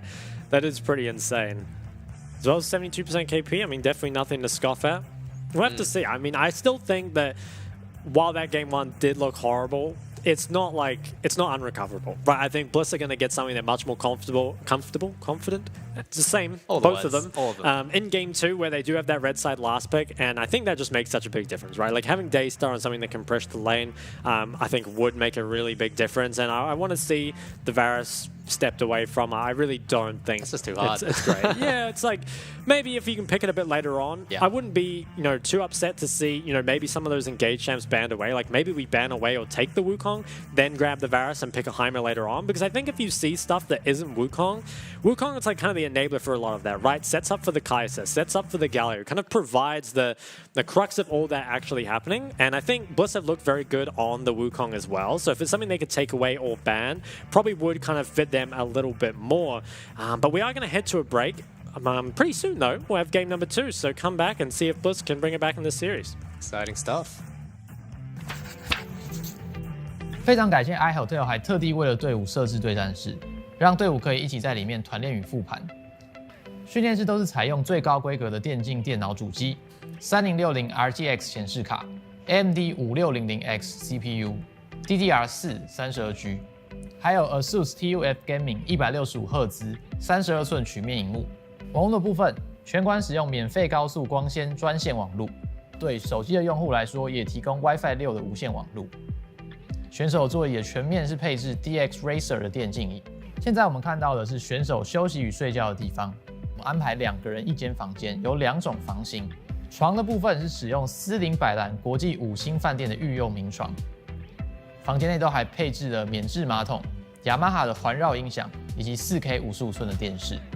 玩家们最在意的网咖食物的部分，平常除了自助吧以外，还有提供主餐，包含欧姆蛋、培根卷或者是炸虾饼，可以供大家选用。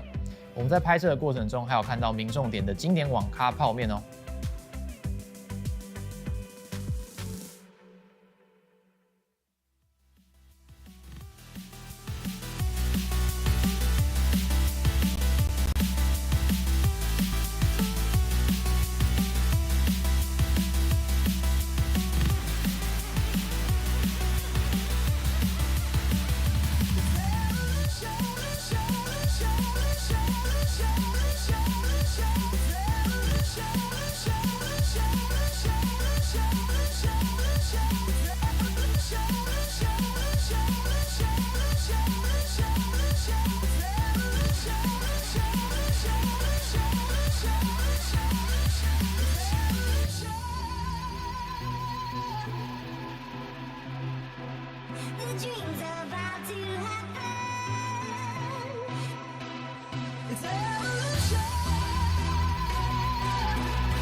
This is where the party's at. It don't matter where you're from. Can you feel it heating up?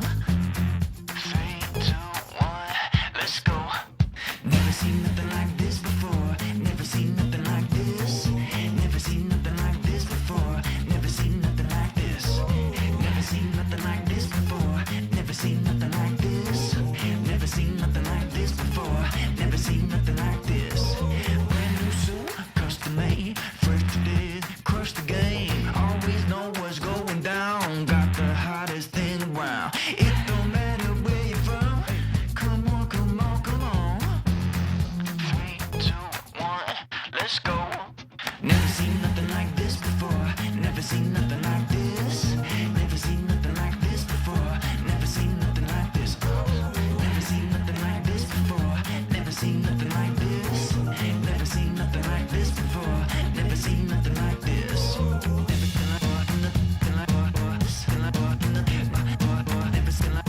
seen nothing like this. Never seen like this. Never seen like Never seen nothing like this before. Never seen nothing like this. Never seen nothing like this before. Never seen nothing like this. Never seen nothing like this before. Never seen nothing like this. Never seen nothing like this before. Never seen nothing like this.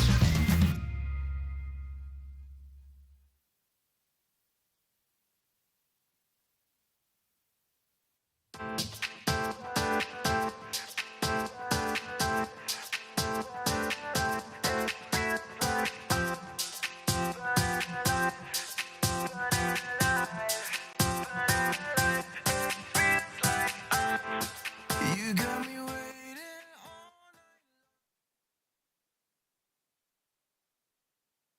You are.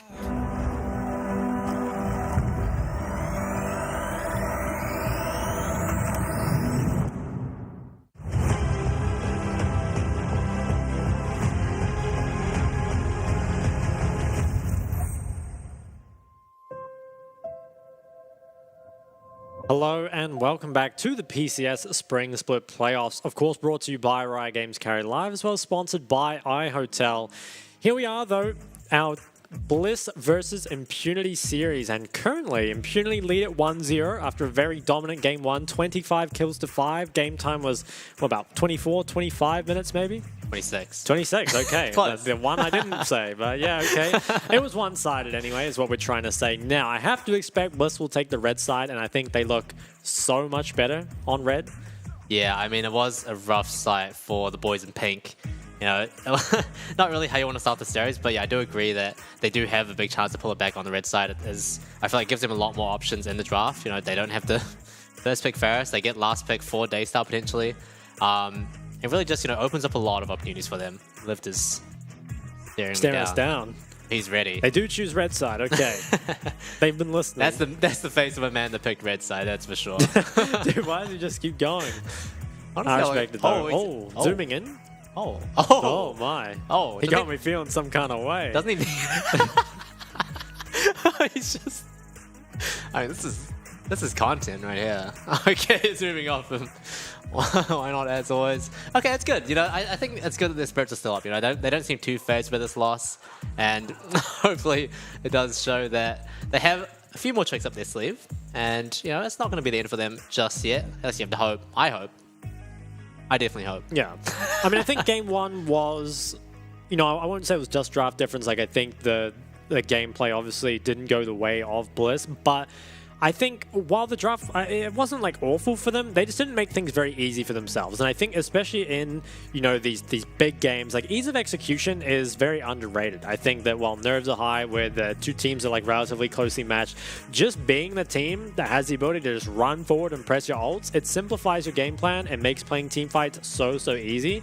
And team fights are what this meta is all about. Pretty much always comes down to those like either larger skirmishes or those team fights around the Baron. The Orianna ban remains a mainstay for Bliss. They've now banned it on both sides, as well as the Jace and Caitlyn Annie banned away from Impunity. I'll be real interested to see what the first pick is, because Sejuani has had very high priority in the PCS, but maybe taking away Wukong from Team Bliss could be higher value. Just have to see. Obviously, it is going to be, the first red side we've seen from Team Bliss, but at the same time, the first blue side from Impunity as well. I wonder Heimerban. if they have some tricks up their sleeve. Heimerban, indeed. Impunity not going to be happy about that one. I know he loves his Heimerdinger. Okay, so Sedge, Wukong, Xayah, Zeri, I think are your first pick options. Sedge has looked very good in the PCS, and they do just pick it up. So you have to feel like Team Bliss should answer back with Wukong, and then... Okay, or maybe take Xayah Rakan. I'm a fan. Yeah, I like taking that. Okay, yeah, and this means you can take Xayah third if you want. I really like that 1-2 there from the side of Team Bliss. I think definitely sets up a lot more for that team fight that they're known for. 2-3 though from Impunity, I think can just look for something like the Jax or the Zeri. I mean, Zeri Lulu remains available. We've seen both Jax and Cassante picked up very early with Sejuani before. There is less options in mid now with the Jace banned away with it, but we've seen Silas come out of mission, played with the Sedge, and of course, you're not required to play melees with it, but it does obviously work well. Will it be the Zeri Lulu? PCS has had a lot higher priority on Zeri Lulu than other regions. Ooh, the perhaps Nautilus. the Zeri Nautilus. Okay, we don't see this very often. Oh, no. No. Just baited. I was so excited there Unfortunately for a not. second. Okay, so this should be locked in, I would have to think, and most likely will then be matched by Bliss with a Xayah third pick, I would assume. Yeah, okay, so in the PCS, again, for the Oceanic viewers at home, Zeri Lulu has been extremely dominant. I mean, it Too definitely, dominant. yeah, I mean, it's just won almost every game I feel like it's played in. But Xayah Rakan, definitely the duo to match, right? Obviously gives you extremely nice team fighting power. It does shut down a lot of the potential for kind of just focusing the ADC like what happened last game. Second phase bans, they're going to ban the Fiora, so most likely setting up for that lived fourth pick and then giving Daystar the red side 5 pick, which we like. I would kind of like to see Impunity maybe ban away some of these blindable tops, although there are a lot of counter picks to stuff like the Sion. I mean, we've seen the Gwen come in, but that would require an AD mid. I have to see. I mean, maybe the Sion ban could be good. It is Ari. Okay, so they're going to ban away some of the counter pick mids. I feel like Daystar's champ pool is a bit too deep to kind of allow that. It is the Gwen, though, wisely banned away from the side of Team Bliss. Maybe setting up for that Sion. With Gangplank nerfed, I wonder what the option would be into it. I mean, always could match a tank, right? Could play the Cassante like last game. Certainly wouldn't be opposed to it. Veigar ban. Okay, they've done their research for sure. Yeah, Team Bliss definitely did enjoy pulling out their Veigar against the Chiefs in the grand final, or not the grand finals, the semi-finals? What do you even I don't call know it? what you call it. Upper We have a bit bracket of a weird playoff? format. Yeah. But anyway, Team Bliss, 10 seconds on the clock for this fourth pick. We'll have to see what they pull out. It does seem like they kind of have, a bit of a team comp already defined for them. I have to assume that this is going to be Liv's pick. It is going to be Ooh, Cassante. okay. Always a solid pick. I wonder now if this will just be matched by Sion or Jax. Yeah, it feels like it should be one of those. Obviously, melees that work well with Sedge. Drivers look very good on both of these picks. Actually had a play of the week, I remember, where he had a 4-man Jax stun, which was really, really nice. I bet I can find that one on YouTube, huh? I'm sure you could. Jax. Not my best self-plug, but... Is it going to be locked in? Most likely will. Now, mid lane pick for Impunity is interesting. I would kind of like to see blind AP here. I think you've already got enough AD with the Zeri Jax. And the Sedge provides a pretty strong front line. At the same time, do need some mobility, I feel like, to deal with the sheer engage from the Wukong Rakan. What will it be? I mean, we've seen... Normally we'd see the Azir, but not something that he would kind of pick after the changes. So Taliyah's locked in, should be the 5th pick. Syndra, I would expect, from Daystar, has played this matchup before to great effect up against Kizé. I think also does very well against the likes of the Zeri and the Jax. Point and click damage for Zeri, very nice. Kassadin. I'm not sure how much I like it, just because it's a great pick on paper, but I feel like Bliss need more early game threat. Ooh, Okay, it's the Asol. I'm surprised they didn't go for the Syndra. I feel like it's better against the comp, but admittedly, they have a strong enough early game that they probably can get the Aurelion Soul through the early game. I'm just not sure if that's the right place to go with this last pick. I guess we're going to find out. I mean, overall, both comps I think are very, very solid. I want to say ease of execution does definitely favor Bliss this time, which I'm liking for them. And I think Daystar, while he might not get priority in this matchup early, has had some monstrous games on Aurelion Sol, like certainly carries on the champ. Yeah. Yeah, I mean, I definitely am a fan of Bliss's team comp, helping for That's something that's a bit easier to play and something that gives them a few more tools in terms of, finding opportunities for themselves. I am a little bit concerned about Mission on the Talia specifically, right? Because, as you said, he's probably going to get Pryor in that matchup. He's going to be able to wreak havoc across the map like he's done so many times before in the PCS. It will be interesting. I mean, I feel like if Bliss get through the early game relatively unscathed, they should be in the better position. Definitely scaling is not one-sided, but I think Aurelion Sol and Xayah, very, very strong scaling coming out of those two. Particularly Daystar's Aurelion Sol. I mean, has looked so good on the pick before. On the side of Impunity, they definitely have the tools to do stuff early though, right? They've got priority in mid. They've also got that Weaver's Wall to kind of move around and pressure the map. Will be maybe interesting to see what happens in the side lane priority. I feel like Zyra Khan probably does get prior over the Zeri Lulu, at least early. And top matchup, I feel like, is very 50-50. Oftentimes see the Jax picking up solo kills. Oftentimes the Kazande solo kills them quite straight back. Yeah. So it's not clear, I guess, how that goes. I think it's definitely closer than game one, from what I can tell. Yeah, I'm excited to see how the top lane plays out because we saw in last game, in the Sion versus Kazande matchup, those two were just going at it, all lane long. I have to see if, they run it back once again. They do seem pretty evenly matched in terms of laning power, so potentially could be a bit of an advantage for Team Bliss to try and uncover. Meanwhile on the bot side, Zyra Khan always going to be a strong lane. I have to see if they could try and punish the Zeri Lulu that we've seen so many times before. I am especially excited to see Benvi on the Rakan. I feel like he hasn't had that many chances to play, playmaker champions like that, so I'm hoping that he's really able to shine through in this game. Yeah, I think so. I mean, honestly, last game had I want to say, a fairly decent performance. Yeah. I don't think he was really the main problem they lost. Again, it felt like just very hard to play in a mobile champ into that much engaged. So we're going to give them a pass, at least for now. We'll have to see, though, how it goes in the second game. Yeah, I mean, you know me, I'm a kind caster. They're going to go 0-10 now that you've said that. That's the caster. Don't curse it, no. You have to reverse curse it. You have to say they're going to do badly, so they do well. Is that how it works? Because usually when you say... I guess. It's the opposite of what you say, right? Yeah, opposite of... No, wait. Wait, is it? I feel like it's like you say something and then it happens. It's like you say something good and then it ends up being bad, right? Oh. I don't know what to do here. What do I do if I want Bliss? What do I say? I want Bliss to win. I'm not Bliss biased. Maybe a little. I'm not sure. That's above my pay grade. Oh, well, it's back to us. Handsome couple blokes, right? See a couple friendly faces once again. Yeah. Back at us. Okay, I mean, I guess talking about how this game might go, I mean, it's tough to kind of say without, looking at Keystone's lanes, anything like that. One thing I'd kind of be interested to see is, will there be any level 1 onto the top side? Because I think that, Sejuani, Talia, Jax is pretty strong 3v3 early, probably should have the advantage. Splitting the map top side, though, I'm not sure how good it would be, right? I don't think Kassante's really diveable. Probably don't want to leave your Zeri Lulu alone versus Zyra Khan. Yeah. So perhaps we'll instead look to just match those standard lanes and see if they can free up Mission to kind of pressure the map. I want to say, though, if Team Bliss don't win this game, right? If you come in red side, presumably you've got pretty much everything you want.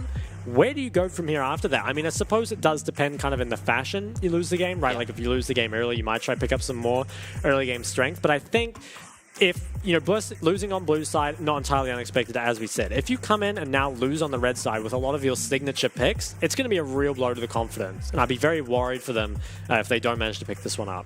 Yeah, I do feel like the key for this game is kind of going to be almost like stemming the bleeding, right? Because we saw in the first game that, once Impunity were able to, secure a couple of consecutive advantages for themselves, they just kept pushing and pushing. And ultimately, at Bliss, they weren't able to slow the game down enough, right? But now that you've got the Aurelion Sol, you really want to be able to reach those late game stages where, you get... What's the altar called? The Sky's Descent. The Sky's Descent. What a cool name. I can't believe I forgot that one. Yeah. Once you reach those sort of late game stages with your ASOL, that's where you really have options in those team fights. So I assume that, Impunity with Mission on the Talia are going to be able to find early game advantages for themselves. It's just on Bliss to try and, navigate that. It will be. Now, Ward is actually placed onto the red here. Top laners running rings around each other already. They have a bit more respect for each other this time. I respect that. Last time they were kind of trading blows a bit, but they're besties now. Yeah, it's always nice to see a little bit of respect given over. It's the first strike picked up for Mission, as well as the comment on Daystar in that mid lane matchup. Everything else, though, is looking fairly normal. This level 1 ward, I think, is actually kind of nice just for spotting out where Alex is going to be going, because there are options, I feel like, in all lanes. I wonder, in this mid matchup, if Mission just saves his shove to cancel Daystar on the Q every time, it could actually be quite hard to stack up in this mid lane. Obviously, the stacks are what really gives Aurelion Sol his scaling. Oh, the level 1 going W. straight in. Bonus good damage. starting with the W start. Nature dropped very low. Ignite dropped as well. It's forced to flash away. Big early start for the side of Team Bliss. Alan trying to see what he can do on the back end of that. But good pick from them, and really how you want to be starting off this game. Yeah, nice W there from Benvi. Really kind of weird, though, from Nature. I mean, how does this keep happening? It's not like Zyra Khan level 1 cheese is new.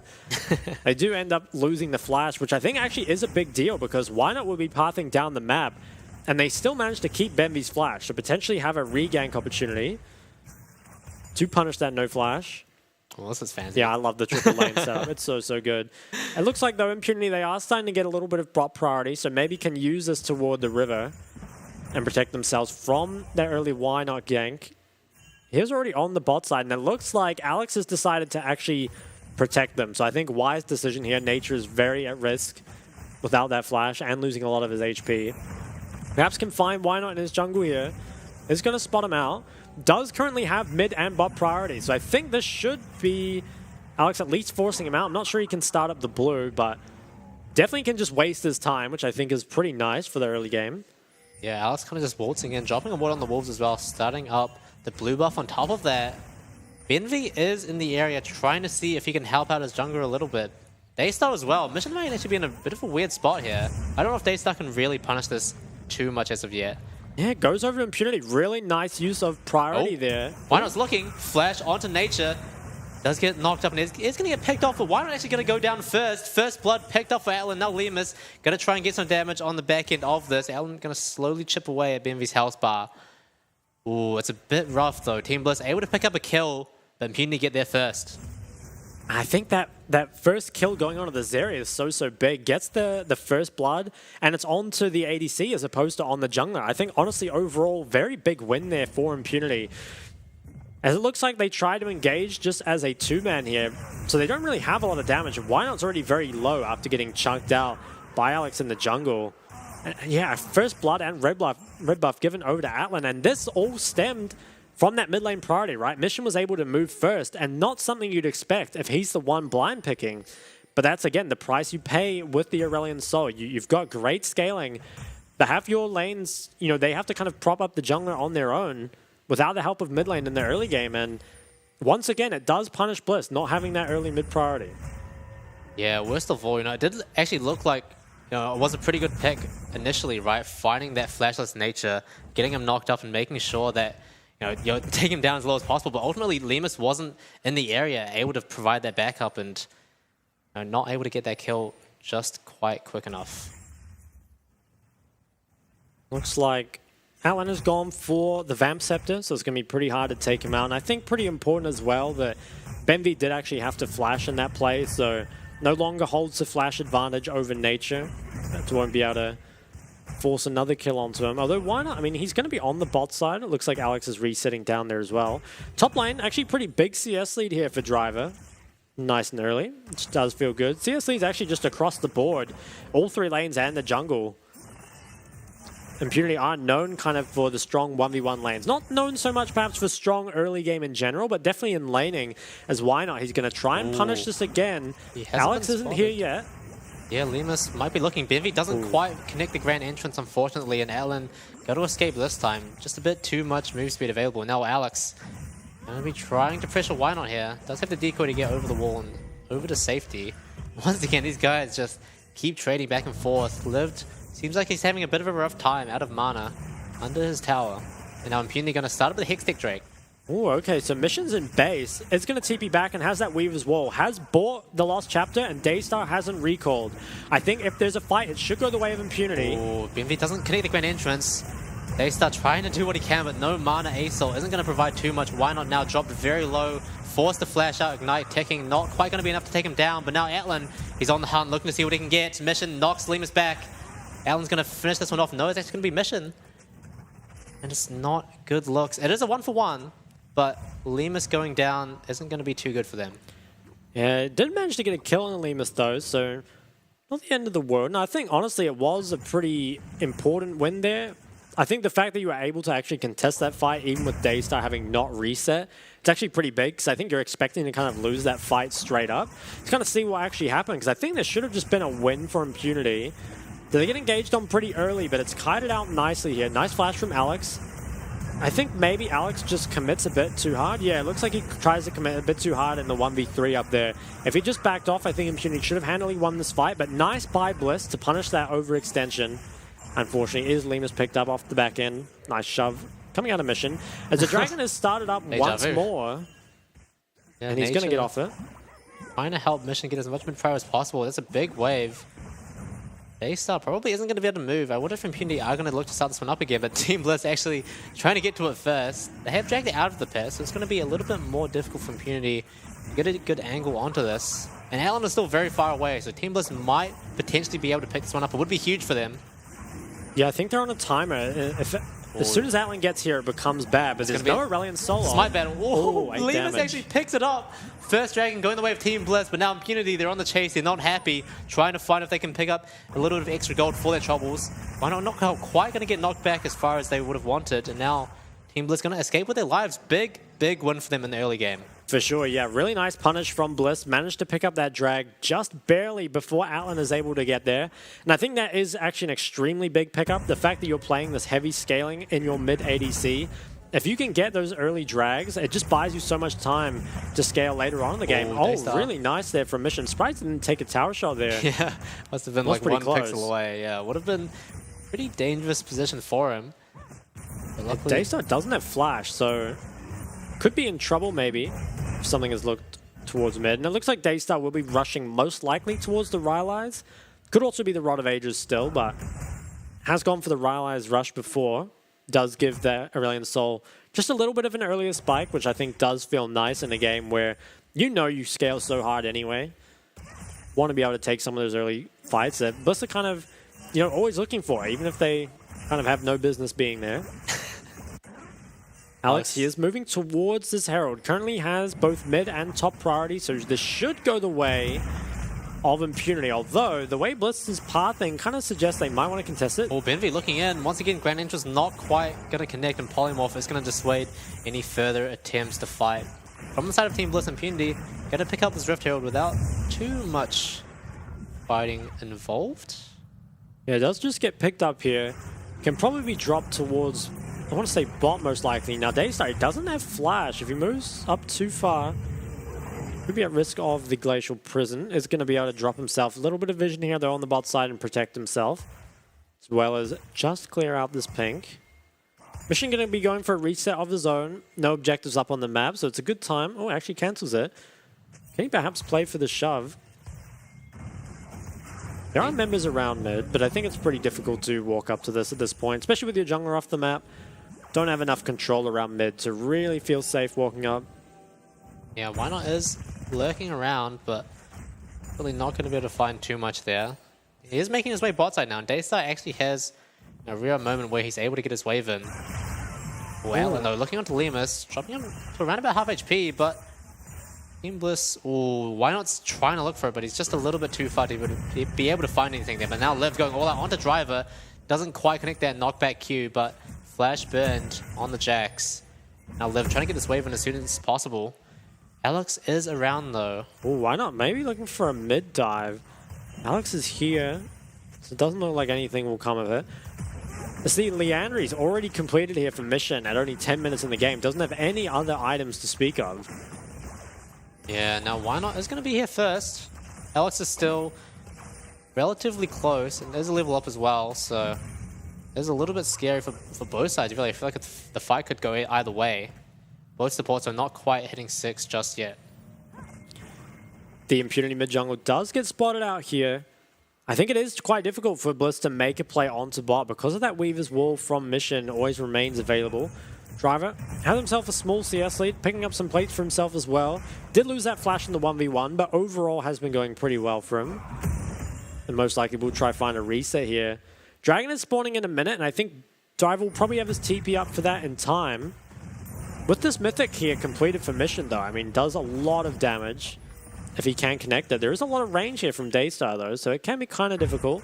Does have Alex waiting for him there as well. Why not? He's going to try find something bot, but it has to be quick before the Impunity mid jungle can move down and respond. Yeah, he does have a very small window here. TP comes out from Daystar to match. Push from Mission. Rift Shield as well going to be dropped. Giving him a little bit extra gold. Now with Dragon spawning in 45 seconds, Team Blitz, they're trying to see what they can do on the bot side. No vision from Impunity. Double knockup. Atlan and Nature both getting dropped relatively low, but Benvi finds the kill. Lemus going to pick that one up, but now Alex is here. Atlan is chasing them down as well. It's looking a little bit scary with the Zeri. Lemus dropping very low. Mission trying to get a little bit for himself as well. And it's going to be 3 kills for the side of Impunity. Oh man, it looks good for Bliss, but Impunity were just there a bit too quick. It did look good, but ultimately does end up as a disaster there for Team Bliss. I think once that Herald was dropped mid, there's going to be pretty much no chance that Daystar can ever come down and match that. Oh, actually, the shove comes out. Daystar is going to take a lot of damage on the way out. Doesn't have the TP as well, so might even be forced to reset. And that could mean as well the second drag picked up for Impunity, or I guess it's their first drag, but massive win overall. They've got Atlan now on that shield bow. There could be a window here though for Bliss to fight. There are no sums on Atlan, and the Bliss bot lane have all their sums. With Daystar so low though, I'm not sure they're going to be able to.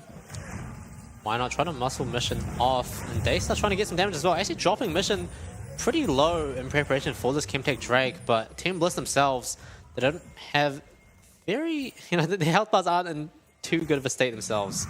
Lemus though, looking pretty healthy. I wonder if Team Bliss are actually going to start this one up. It does feel pretty risky as we're going to a replay. I mean, it looks like a nice initial engage here from the side of Bliss, but there just aren't so many tools available, right? Atlan's still got both sums. There's a wild growth as well. And all this time, like, the Impunity mid-jungle are moving down. They're always on a timer here, and they just take so much damage on the way out. And Atlan as well, I think, picks up 2 of the kills, which is probably the worst member that you want them to go over to, right? Like, I think the Zeri getting fed is such big trouble here. This top tower is getting pretty low. Big trades coming out once again. Once again trying his luck, but Driver popping his own response as well. Does have the Divine Sunderer completed, so might just be able to take this top tower. I believe this is completely 1v1 as well. Neither jungler has looked towards top, and Herald was dropped mid, so this is going to be almost 5 plates taken top. Purely in the 1v1. Daystar, he has the Sky's Descent, and they're starting up this dragon. I think Bliss actually have a fairly good shot at winning this fight. They're pincered. They do find the charm onto Ellen. Followed by the knockup. He's dropped very low. Might actually get taken out. Does get a lot of damage down, but shut down for Daystar. And now Team Bliss are going to see if they can try and continue this fight. Why not going back in? Finds the knockup, but no follow-up available. Lemus now dropping very low. Daystar looking to get out of there as soon as possible.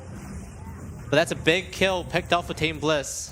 Definitely nice. This top tower might end up going down though. And lived. I think he could be in trouble. Has the ghost. Gets jumped on. He's dead. Oh! Surely. No. Kasante Sings actually manages to ghost and dash his way out of there. Muscling Driver out of the way.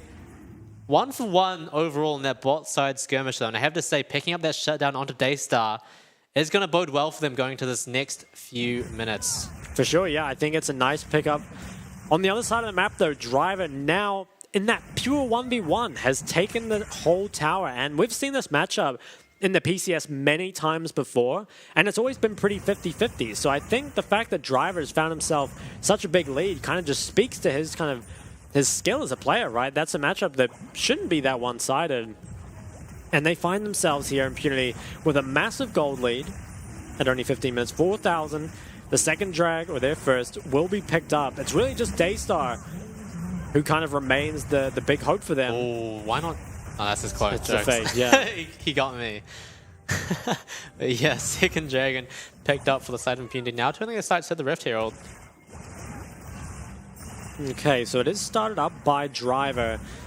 Daystar doesn't have the Sky's Descent. He's actually on the bot side, and I think any 4v4 that Daystar's not involved in should go the way of Impunity. Why not, though? It looks like he's kind of posturing for it. I'm not sure they should be able to contest this. They're going to try, though. Oh, they're going in really close. Why not actually does manage to steal the Rift Herald away. Big smite fight victory for him, but now it's devolved into a skirmish. Allen trying to see what he can do. As they're split up, Why not gets picked up by Driver, and now they're turning their sights to Liv. He's not too tanky so far on the Kasante, and Allen is just chugging along, trying to chase down as far as possible. Does connect that W onto 1, but Team Bliss gonna be able to make it out of there. Only 1 casualty for the Rift Herald. It's not too bad of a trade. It's not too bad, like you said, but I think it might have the same outcome. Daystar. Driver, he's looking. He has ulti. I think Mission. Oh, he flashes away. If this mid tower ends up going down regardless, then I feel like Wynot's death might have been for nothing. Was nice of him to steal it away, though. Yeah, big one. As well as Mission's flash burn. I wonder if Daystar has Leandries now. I mean, he might be going for tier 2 boots first. Take a look at the gold, though, especially in top lane. Driver, pretty much purely 1v1, has found a massive gold lead for himself. And even Daystar, picking up the shutdown, is still behind gold to Mission. It looks like the Leandries is not quite completed, although they still have 3 more minutes of farming before they have to contest any more dragons. And I still think Bliss probably do overall have the scaling advantage, but it's not by much, right? Zeri Lulu still scales very well. Talia certainly no slouch in the late game either. So they are going to have to claw back at least a little bit of this gold deficit if they want to remain competitive in this game. Yeah, we've talked a lot about the team fighting with these team comps. We haven't talked much about the Jax versus Cassandra, you know. Jax definitely going to be a big driver of success for the side of Impunity, and now Nature forced to flash away. Team Bliss looking to see what they can do. That is Nature's flash burn, and now Mission and Nature no flashes for this next team fight, but yeah, could maybe be a way for Wynot and Benvi to try find some sort of engage. They're looking on Atlan, who has both his sums, so probably not the play currently. Wynot? I'm not sure if he's allowed to be there. Uses a clone. Risky. Alex might look here. Doesn't have the ult available. Okay, manages to get out. I wonder, where will this Herald go? It feels like the only place it can really go is mid. Or the Weaver's Wall. Benvi not quite going to get caught out by that. Lemus and Wynot trapped in the corner, but Impunity aren't able to walk up far enough to punish that. Now Wynot looking for a return. Does get the root onto Alex, but Wild Goats popped onto him. Is going to make it out of there alive. Now Atlan once again on the zero, chasing them down. Wynot dropped very low. Is going to get taken out by the Sparks, and now Lemus doesn't connect the feathers onto anyone. The skies descend. TP coming in, Lived, but Driver's already here. Triple kill for Atlan. Daystar now looking like he might be in trouble. Lived isn't quite able to do anything, and Impunity picking up 3 kills for themselves, and most likely the mid tower as well. Yeah, 3 more kills the mid tower, and that's what I'm talking about, man. The PCS Zeri Lulu, baby. That's the thing right there. You cannot beat PCS on the Zeri Lulu. I mean, pretty much every ADC in the league is just cracked out of their mind on this Zeri. Let's take a look at the replay. I mean, the initial engage from Impunity isn't the best. They miss a lot of these skill shots here. And Bliss kind of take that as permission to re-engage the fight, but they honestly just feel like they should be buying time rather than be looking for these fights. Instead, just, you know, Wynot doesn't really accomplish anything. After the engage, Atlan's still full HP, flashes away from the Xayah feathers and deals so much damage here. Daystar, you know, while he puts out good damage, it's not enough yet for him to be able to 1v9 a team fight. Alan, very happy with himself after that one. Yeah, it's just such a scary thing with Zeri Lulu, right? If you aren't able to find that initial engage and you use all of your tools, it's just a playground for her, right? She can just run around, and after that, you know, we saw Benvi try and hit that second grand entrance onto him, but ultimately it's just too much moves for her to deal with, really. He was like Usain Bolt the way he was running his dudes in that fight. 30 seconds here on this Ocean Drag. I think it should go the way of Impunity. 6,000 gold lead for them. The Herald is dropped mid. I'm not sure if Bliss can even crash this, though. I mean, they're going to maybe bring members. Daystar's still in top side. Alex looking, does find Lemus. Cleanse is popped. Rift Herald going to be trying to actually using the TP for it. He has the skies to send. I wonder if this is actually going to be able to make it or not. Mission's on the back end. Wynot trying to find Atlan? Skies Descent doesn't quite connect on anyone, but the AoE is going to connect on everyone. Obviously, Alex dropped very low. Daystar doing so much damage, but Wynot stunned up. Atlan on a rampage, picking off 1. Might be able to pick off 2. Driver once again, finding his way into the back line. And 4 kills, upgraded from 3 from the last fight. And Impunity now looking towards the Baron. I think they're going to pick up the Baron and maybe the second drag as well. Driver's down there soloing it, and it looks now really rough for Bliss to come back in this game. You can talk as much as you want about scaling, but like we said, they don't outscale by that much. And some leads just are unrecoverable. And it feels, you've got to wonder, you know, where are Bliss going to go from here? Because now losing on so many of their signature champs, as well as their almost unbeatable red side, that Impunity have kind of just, you know, run them completely over on. Definitely going to be feeling pretty rough on the side of Team Bliss. Take a look here at the replay. I mean, the Herald is dropped. It feels like it kind of just has to be. Engage comes out on the Lemus, who does cleanse it. The TP in from Daystar. I mean, it's all looking at least okay for now. But I feel like there's really a way overforce on Atlan. It is initially engaged from Flash from Wynot, but there's no follow-up at all. And Atlan just walks out of there. Doesn't have any problem whatsoever. And just so much damage. Once the threat is gone, Atlan can free hit. Oh, Lived? Oh, Benvi actually picks up a kill on the mission. Not sure how he ended up there, but now Lived dropping very low. Might be the return kill, but wait, Cassante things is just going to run on out of there. Might potentially get chased down here. Okay, yeah, there's no way he's making it out of this one. He's gone. Alex should be able to pick this up. Is a killing spree for him. On the Sijwadi. 15 kills to 5. It was 25 to 5 before. Will we see that beaten? I just want to point out, Mission has a Magi with 2 stacks. I'm not sure if he just bought that or he just died then and lost them, but hey, I respect it. Look, I don't mean to overreact, but Team Bliss have just picked up the first 2 towers of the series. True, yeah. They have, and it looks like this tier 3 bot tower, though, is being sieged. Benvi, he got that shutdown, but is he strong enough to take on Driver? I wouldn't think so. Perhaps can CC him down, though. Why not? Going to find the second Cyclone as well. I'm going to pick up the kill here. Oh, why not? Actually dropping very low, but Lemus is able to get the shutdown on that one. But at what cost? Impunity picking up that mid lane tier 2 in response. Daystar now going to be looking onto Allen. Doesn't have flash available, but it's going to hop over the wall there. TP coming in. Lived has a good flank here. Doesn't have the all-out available. But is going to try and muscle his way onto Allen. Nature is there to provide support though. He gets stunned up. Skies do descend. Charm knocked up. Airborne shut down for Lemus. That's a lot. That's a big play for the side of Team Bliss. You know, it does still look rough for them in this current state of the game, but picking up 2 kills for the Xayah is going to be critical for them. Definitely, I think really nice picks across the board there. They managed to get several shutdowns, and as you said, their first 2 towers of the series picked up. I believe both of them had objective bounties too, so quite a lot of gold going back the way of Team Bliss. Still though, Atlan has his flash up for next fight, so that kind of play of trying to engage on him early, perhaps not as viable in this next one. It is Daystar though, who has 2 items and 240 stacks, so is very scaled up on the Cerulean Soul. I think we'll be looking towards him as well as Lemus, who now is the Navori, to be able to carry this next fight. It's going to be tough though, because I feel like your backline doesn't out DPS at least yet, so you kind of have to engage, but Wynot is so weak now, 1 and 6. It's so hard, even if he finds a good engage, he's going to pop immediately after. Yeah, definitely a far cry from the monster Wukong we saw from Alex last game.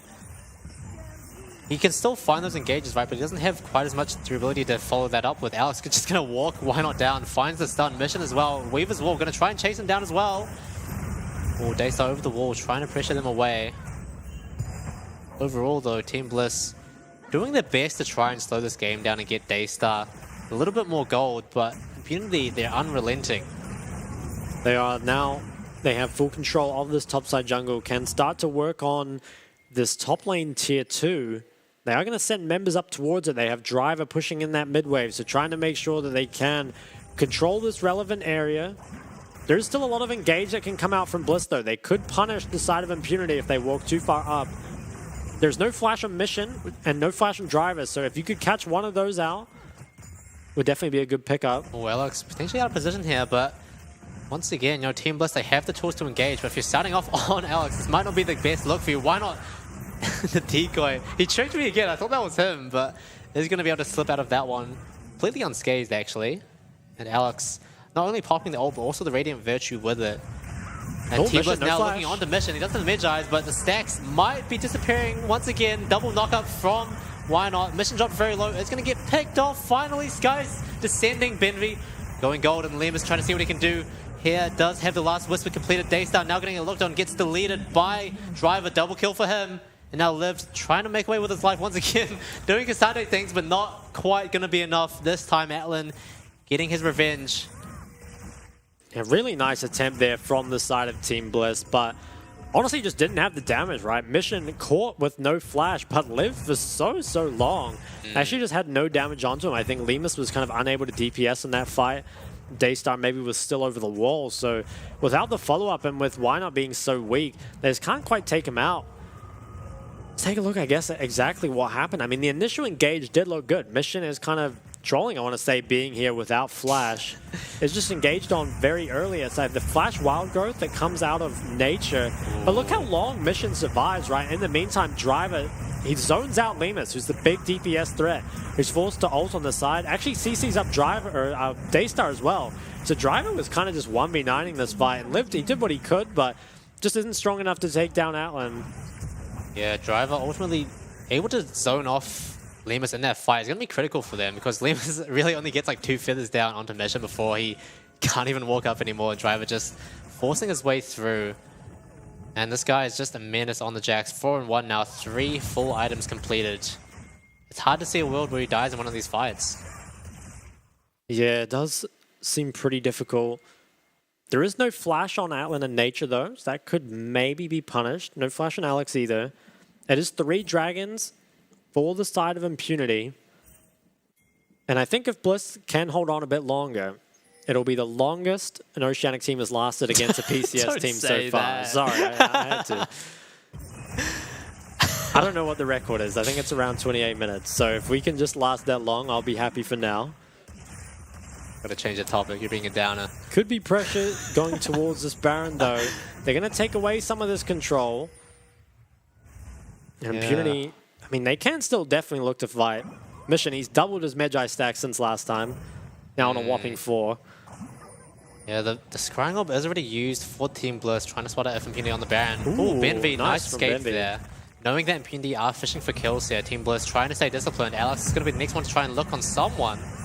Well, with Liv, he's looking on the Driver actually. Lemus going to get a lot of his hacks blocked by the Counter-Strike. Nice deflection there, I think, from Bliss. Starts off with Benvi, really nice disengage. And good damage traded back on the Driver, but he can kind of sustain some of that back up. Has the 2 Oceans. Nice pick on the side. Little bit of damage found. And he's starting with the Baron, but you can kind of tell that they're not really looking for it itself. They're looking for the fight that comes with it. Mission's trapping so many people in the corner with the Weaver's Wall. Lemus forced the ultimate. And now Benvi trying to see who he can charm. Skies do not quite descend. It's only going to be a star this time. And Liv now going to get chased down once again by Atlan. Atlan isn't quite as speedy as last time though. Benvi trying to peel for his teammates as much as possible. But Liv is going to sacrifice his life nobly. It does go all out. He actually lives again. No, not quite. Isn't going to be lived this time. He's going to be dead. I like that one. That was a good one. Why not? Can he steal away this red? I don't think he can. If he can maybe stay hidden, it could be important for stopping the Baron, but he's going to be found out. Oh, no. Why not trying his best to Disaster. get out of I think that should be the Baron now that goes the way of Impunity, and most likely Bliss's chances in this game gone along with it. Yeah, Lemus ultimately in so many of these fights, despite being on the Xayah, with the defensive tool available, isn't able to find as much DPS as he wants. He's got the Lord Doms completed. He does have the ability to be able to really dish out a good amount of damage onto the tanks, but there's just no space for him.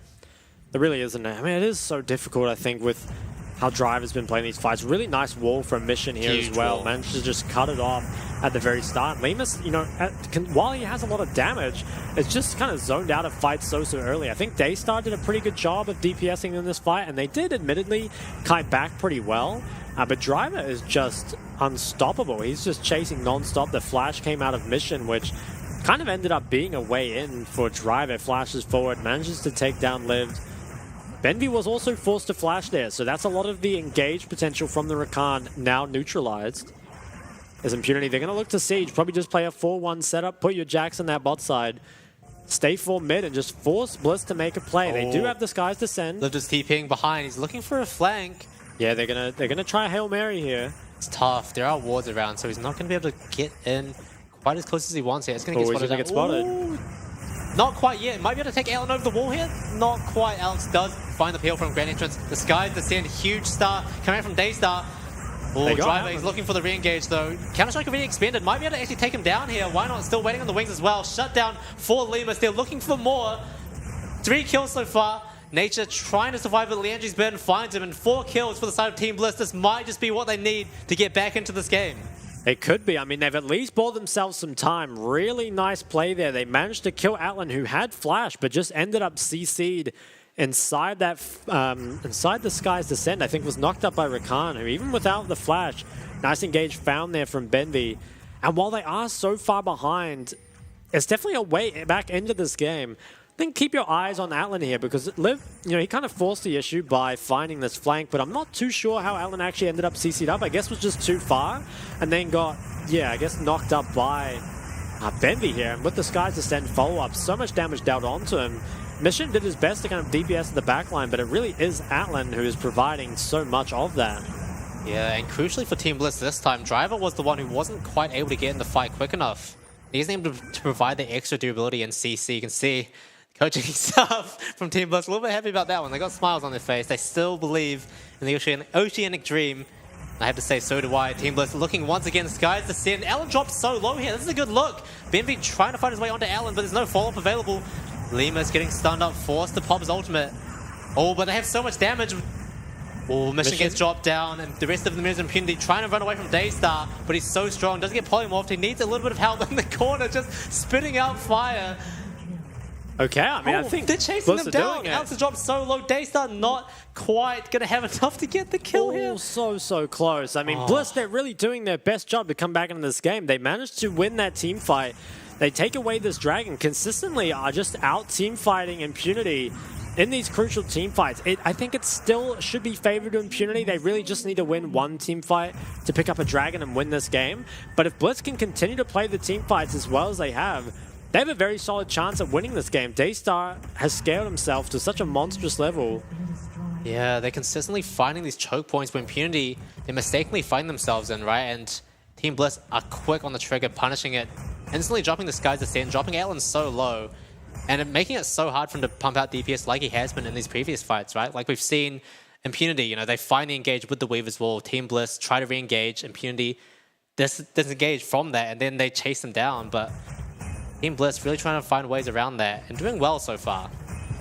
For sure, and I think the next fight actually could go the way of Bliss as well. There are no sums on both Atlan and Nature, and Benvi still has his flash. He's found some really good engages this game already.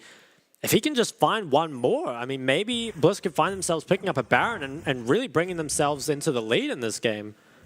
Gold lead has shrunk massively, still 5k ahead for Impunity. But it doesn't feel like it in these fights, right? Like you say Impunity should be favored, but this A-Soul is just so scary. Really is. He is so scared at this point. Most likely will work towards the Rabbit on our side. Has a stopwatch for now. Not sure whether or not it will actually be upgraded. We'll have to see. As it is now, the Bliss members grouping on that mid wave. Driver's going to do his best to siege the side. I think for the side of Impunity, I'd like to try see them fight outside the jungle. I feel like if they can fight in the open where they have more room to kite, have a much better chance of winning the fight. In these kind of, in these kind of choke points, they are just kind of perma CC'd right by the Rakan as well as by Daystar. Just deals so much damage. Yeah, all the champions on the Team Bliss side just have so much ease in playing these choke points, right? With the Feathers, with the Rakan engage, with the Skies Descend. Cyclone as well, really. It's just the perfect environment for them to find those advantages. So, for the side of Impunity, they're going to look to avoid that. But Team Bliss, they want to keep trying to catch them out. Driver now might be a bit too far up in the bottom lane here. Going to try and flash away. Weaver's Wall comes in. I think they're just going to take that flash from Driver. Not too bad for them. Yeah, definitely. I think getting the flash out of Driver is actually really big. It makes the fight so much easier for Limas, who has the Gale Force and a flash of his own. Oh, they're looking on Atlan. Oh, they're just going to dash over that wall. Now Team Bliss still trying to see what good fights they can find. They definitely don't want to fight in the lane, like you said. They want to try and find a choke point where Impunity are overstepping. They're taking away the Raptors. Next objective is going to be the Baron Nashor spawning very shortly. And Impunity, they do have first dibs on this area. Will they look to start it up? Well, they're doing it straight away. Okay, they're going to force the issue. Well, they're killing it pretty fast, but I think Team Bliss are going to be able to get here quick enough. Half HP on the Baron. Limas, why not? Trying to force them off of it. Driver's waiting on the side as well. A little bit scary for the side of Team Bliss. But Limas has all sums available. All the members of Team Bliss actually have all their sums available. So a lot of flexibility available for this fight. You can tell Impunity they're a little bit scared, a little bit hesitant to keep hitting at this Baron. Well, why not? He's going to try find a creative finds flank the angle. Maybe trying to follow, finds a charm, doesn't find the Grand Interest on anyone, unfortunately, but Nature dropping so low. This A-Soul is doing so much damage. Oh, goes golden. Right on the edge is not nice going to get picked off. Limas is unstoppable as well. So much damage coming out from the side of Team Bliss. Daystar going all the way in, trusting his teammates to follow up, and now Team Bliss looking towards the Baron themselves. Yeah, I think Bliss are actually favored to win this game now. Again, really nice executed team fight. It looked like the initial engage maybe didn't go the way they wanted, but critically still found that kill onto Atlan while he did not have flash. It was a lot invested from the side of Bliss, though. No flash on Benvi as well as Daystar. But getting the Baron, and now only a couple thousand gold behind, which pretty much doesn't matter at this point. I think Bliss are definitely in the lead. There's still one more chance, though. If Impunity win this fight, especially when the flashes are down and Atlan's flash is up, and could get this 4th dragon, I mean, the game really does still remain on a knife's edge. Yeah, crucially here, why not find the flag? And although they don't find too many members with the initial engage, they trap 3 members of Impunity into this tight choke point where Daystar just really unleashes on them, right? And Mission not quite able to find that last set onto Daystar. And Team Bliss, now they're on the front end of this. Driver looking for a flank. EP coming in from Liv to dissuade there, and now they're looking towards this tier 2 mid tower. Yeah, a little bit of damage being traded over. Driver, he's still in the area looking to flank, and I think a lot of it will come down to this 4th dragon fight. I feel like if Blitz can manage to win this fight, not having flash on Benvi or Daystar, they can probably win the game. But if they lose this fight and give over 4th drag, can be very, very difficult, I think, to kind of outlast that. Why not Lived? Making sure that Impunity don't get their hands on that mid priority. Driver does have a pretty sneaky flank here, but I think Team Bliss are aware of it. You can see pings going down onto that bush. They know what's up. Lemus might be in a bit of trouble here. He's trapped between 2 forces, but Impunity not going to pull the trigger just yet. Driver's sitting on a ward. Both teams doing the dragon dance. Okay, Engage is coming out on the Alex. Alan, he has flash, but does not have the heal. Oh, Sky's Descent. That's Ooh, really used early. Liv takes a lot of damage. This is looking good for Impunity. Yeah. Driver now looking to see what he can do on the backside. Stun finds Benvi. Not much going to come from that, though, Alex. They're able to muscle Team Bliss out of the river, though, and it means that this dragon looks a little bit scarier. Yeah, I what think Team Bliss is going to do here. Should just be able to start this up. I think Atlan's dash might have actually bugged over the wall. Oh, they don't actually have any DPS onto the Baron just yet. Mission's a bit too far out, and so is Atlan.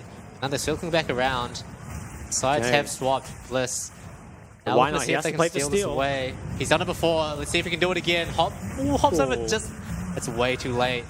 It is going to be the 3rd dragon picked up. Away. Driver looking onto Benvi, does take him down. Why not trying to find the cycle onto 3, but there's no one to follow up. Polymorph gets taken down. Liv going all out onto Driver, trying to get revenge for his fallen comrade, but Lemus drops. So, actually gets picked up. Daystar's unstoppable. He might be able to clean this one up. Finds a double kill. Can he find more? He has the resets available. Oh, he's flying the wrong direction. But Lived doesn't actually catch that base. And now Lemus trying to barrel down the mid lane. Nature fighting for his life here. Lemus is by himself in the mid lane. Might be a little bit dangerous for him. Mission's here. Yeah, so much damage though onto Mission, who has his 4th drag, but I think won't be able to stand up to Lemus. Nature is just, I don't know, still running around the rift as being chased by Liv. But, you know, despite it being the soul going to Impunity, which does, I think, make it difficult for Bliss, I don't think it's like so bad that they can't win, right? I think they have enough damage, and a lot of it is burst. If they can still blow up Outland on the engage, well, Nature, he's found again. Actually could be in trouble. He's still looking for it. Doesn't have to all out, but if he finds the knockup, does force a wild growth, but it's going to get pinged off. EP is available for missions, so not wanting to bite off more than they can chew. Team Bliss going to retreat for now, but they have the gold lead, and we'll see how this fight played out. Weaver's Wall coming in from Mission was really, really nice. Just cut them off completely. And a nice flank coming from Driver as well. Why not also kind of found himself in no man's land. It looks really, really good for the side of Impunity.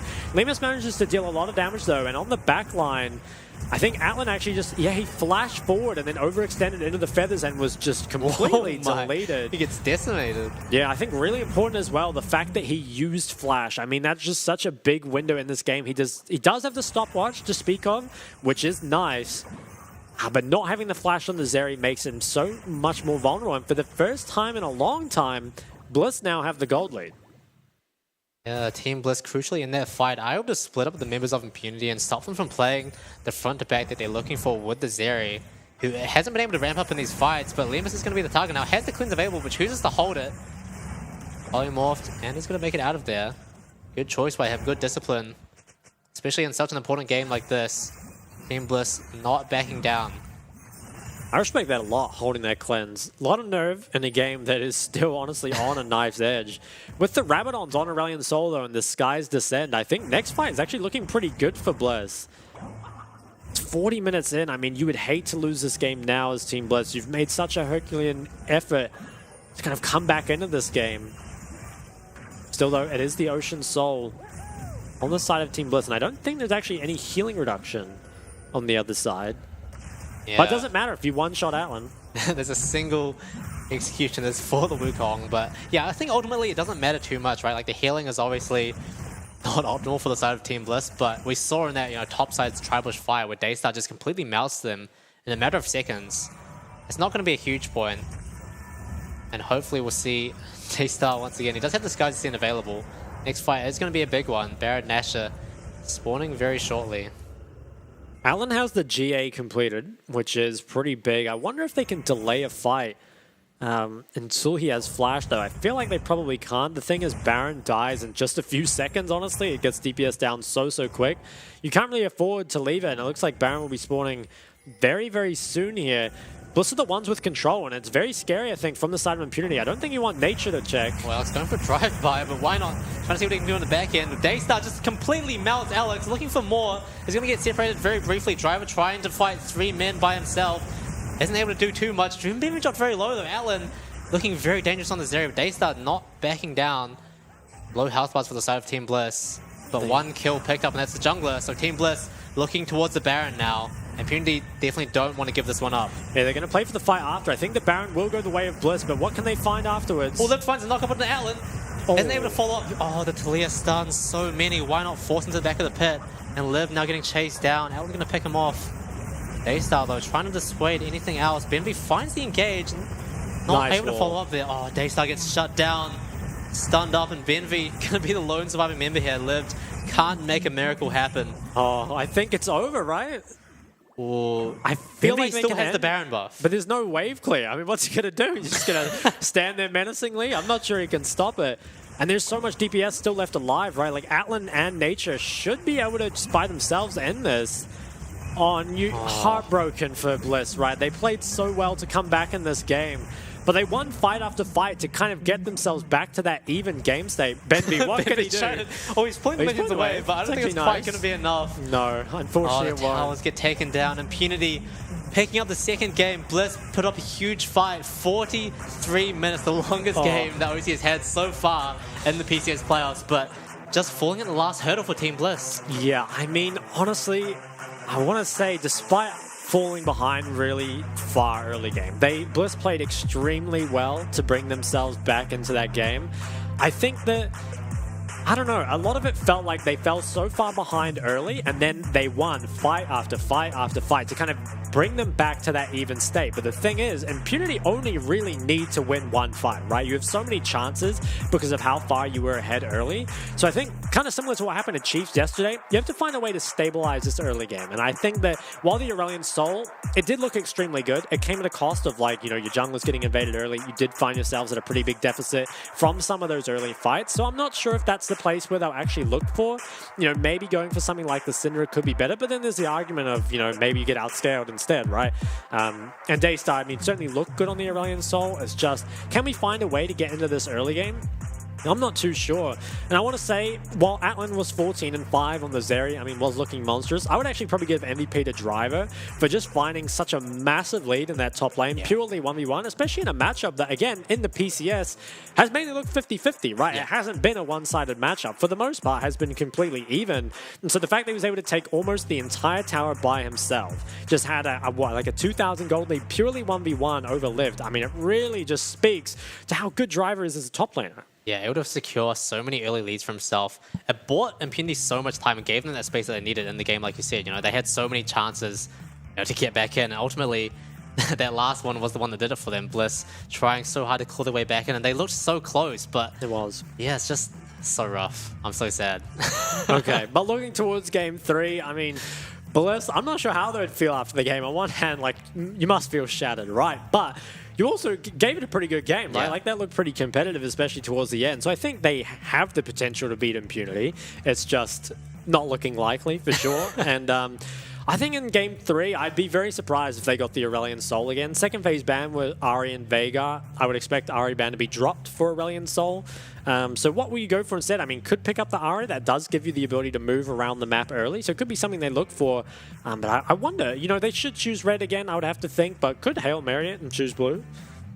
I would be surprised to see them pick blue. I think it should be red. I feel like they had a lot more things going for them in draft this time around, right? Like, we didn't really see the Zyra Khan have too much success, not as much as we would have hoped, but still, he was able to, Lemus specifically was able to get himself back into the game, find those kills, find those shutdowns, and ultimately was, pretty good damage there by himself in those late game team fights. Yeah, definitely agree. I think they didn't find, like you said, kind of the same impact we thought they would in the lane, but in team fights, I mean, both Venvi and Lemus looked really, really good on the Zyra Rakan, right? And I think, like we kind of said before, ease of execution is very valuable, and so many of those team fights did look like that. You get an engage, whether it comes from the Rakan, from the Wukong, and then follow it up with all the other engage that you've got. You got the Sky's Descent coming out of Daystar, and suddenly Atlan, despite being insanely fed on the Zeri, just gets taken out in a CC chain.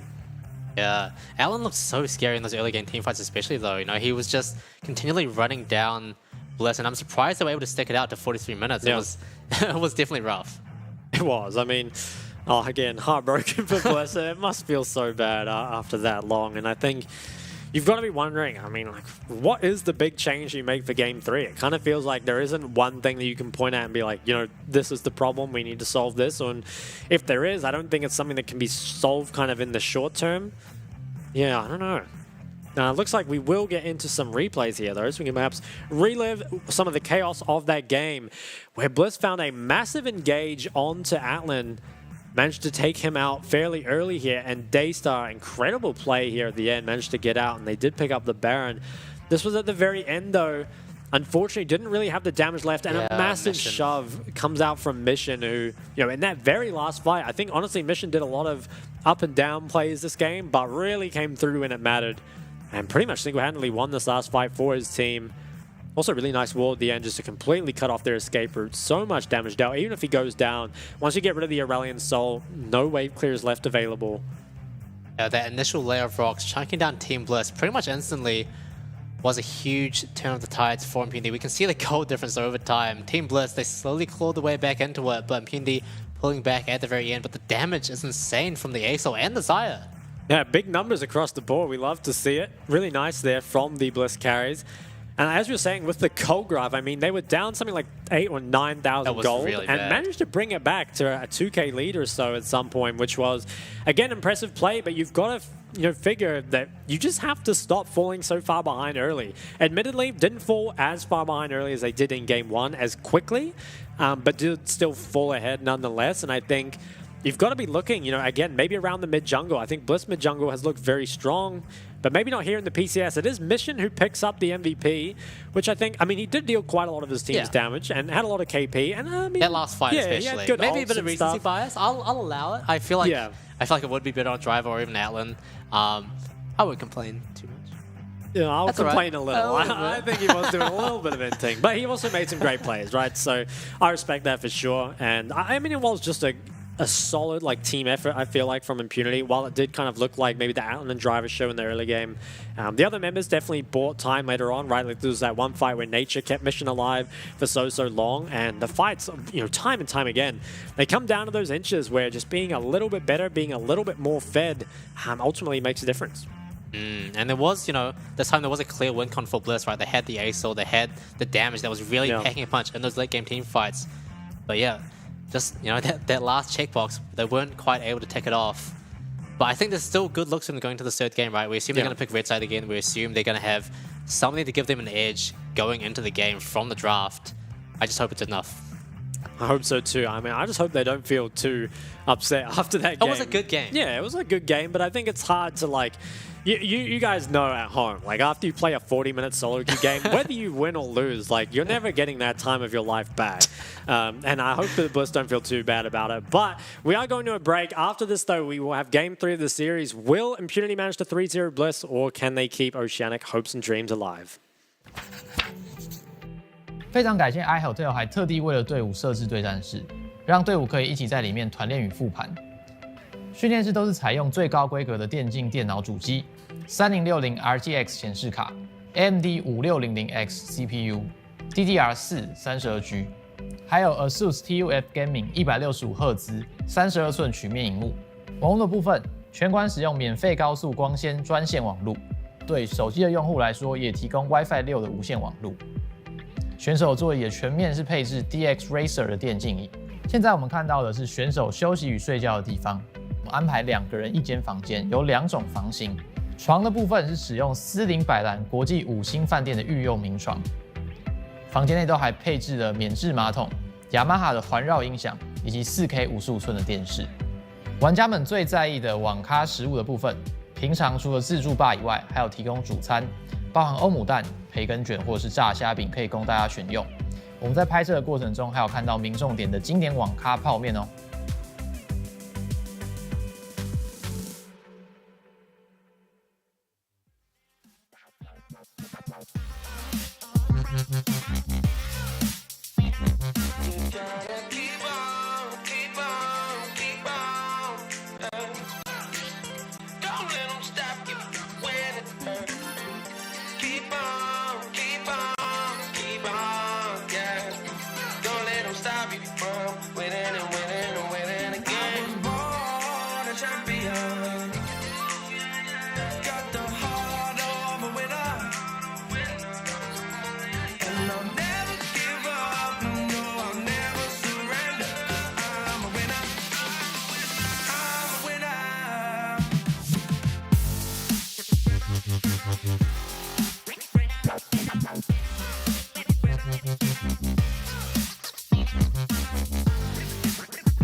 It's lights, camera, action over here, boy. I'm the paparazzi's finest. Sit back and watch the show. The fire burning my soul, the passion in my eyes. My people starve, the hunger pains feed my desire. And I desire a throne, a scepter with a castle. I'm the king of this jungle, they call me Mufasa. It's simple, I'm sonning these dudes. On my Usain Bolt, yeah, I'm running these dudes. I try to explain, I'm not the norm. When I'm in rare form, we still on the runway. I ain't even airborne. Keep my windows tinted so they don't know who's in it. I ain't afraid of the dark, I was raised in it. My sins is unrepentant, my words is authentic. I tried to come clean, my heart wasn't in it. Lazy boy living, the squad is so turned. Shaking their heads like men and boys and never learn. Who gon' stop me though? Until the curtain close, pull up a chair, sit back and watch the show. You know, say my name in the streets and they say, Dr. God, I can feel the hate, yeah, they pray that I fall. Sit back and watch the show. You know, say my name in the streets and they say, Dr. God, I can feel the hate, yeah, they pray that I fall. Sit back and watch the show. I got champagne wishes and caviar dreams. Had them haters bow down and kiss the ring. They offer the inch, I took the whole thing. My side piece is ratchet, but my lady's a queen. They ain't loyal, but that don't make my blood boil. The game is deep rooted, I was raised in the soil. Lights, camera, action, paparazzi attraction. What's next for 'em? You know the streets asking. I'm self-made, CEO, I'm self-paid. The game's thirsty and I'm a glass of lemonade. These boys must got me twisted, French braids. I'm so disrespectful, spitting on their graves. I'm trying to bury them 6 feet at the cemeterium. I'm offended the blogs will try to put me next to them. Who gon' stop me, bro? Until the curtain close, pull up a chair, sit back and watch the show. You know, say my name in the streets and they say, Dr. God, I can feel the hate, yeah, they pray that I fall. Sit back and watch the show. You know, say my name in the streets and they say, Dr. God, I can feel the hate, yeah, they pray that I fall. Sit back and watch the show. I've been knocked down but never out. I hit that canvas but never seen more than a 6 count. I'm the reason they packed the arena. I'm the reason these young girls is at the top of their lungs screaming. Camera phones flashing, everybody clamoring. These clowns at my style, they wanna be him. Before I blew, I told them what I'm about to do. Now watch the SHOW. You know, say my name in the streets and they say, about to go. I can feel the hate, yeah, they pray that I fall. Sit back and watch the show. You know, say my name in the streets and they say, about to go. I can feel the hate, yeah, they pray that I fall. Sit back and watch the show.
Hello and welcome back to the PCS Spring Split Playoffs, brought to you by Riot Games and Carry Live, and of course sponsored by iHotel. It's now Impunity that lead the series 2-0 over Bliss, and an absolute nail-biting, heartbreaking game for Bliss. They go down after, 45 minutes I think was the game timer? Pretty long. It was real like back that. and forth. I mean, it was actually a very close game, I think, but I really want to see Bliss clean up their early game. I think if they can manage to get to that teamfight stage a little less far behind, they actually have a chance to win. Like, they make a lot of creative teamfight plays. I think finding the flanks and stuff has been good. The draft looked much better, so really just have to stabilize that early game. Yeah, I mean, game one was obviously very rough for them, but game two was just like miles better, right? We saw them give themselves options straight from draft, and they really just stuck it out throughout the entire game, right? It was really rough for them for the majority of that, but just waiting for the A-Sword to scale, Daystar just working wonders in the mid lane. He's too good. And he really was. I mean, he was just so instrumental in so many of those team fights. I still wonder if they would look a little bit better with stronger early mid priority, because they take so many fights in the early game that makes it kind of difficult. It is Bliss that once again choose red side. And where have I seen this before? Lived is staring me down. He's unfaltering. Look at that. He's not even moving. Is he? Oh, he's moving a little bit. Probably just caffeine. He's got the glasses on this time. You know, he's seeing clearly into Game 3. He's seeing the hopes and dreams of every Oceanic viewer out there. We can only hope that he'll pull it back for them.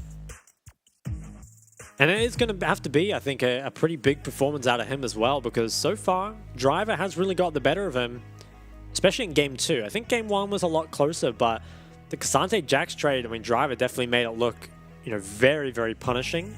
Could maybe go towards a different blind pick in that top side, but against Driver's champion pool, it does become very difficult. So I'd perhaps be looking towards some of those second phase bans. So he's got a little smile on his face. Remember, he's not allowed to show emotion on camera.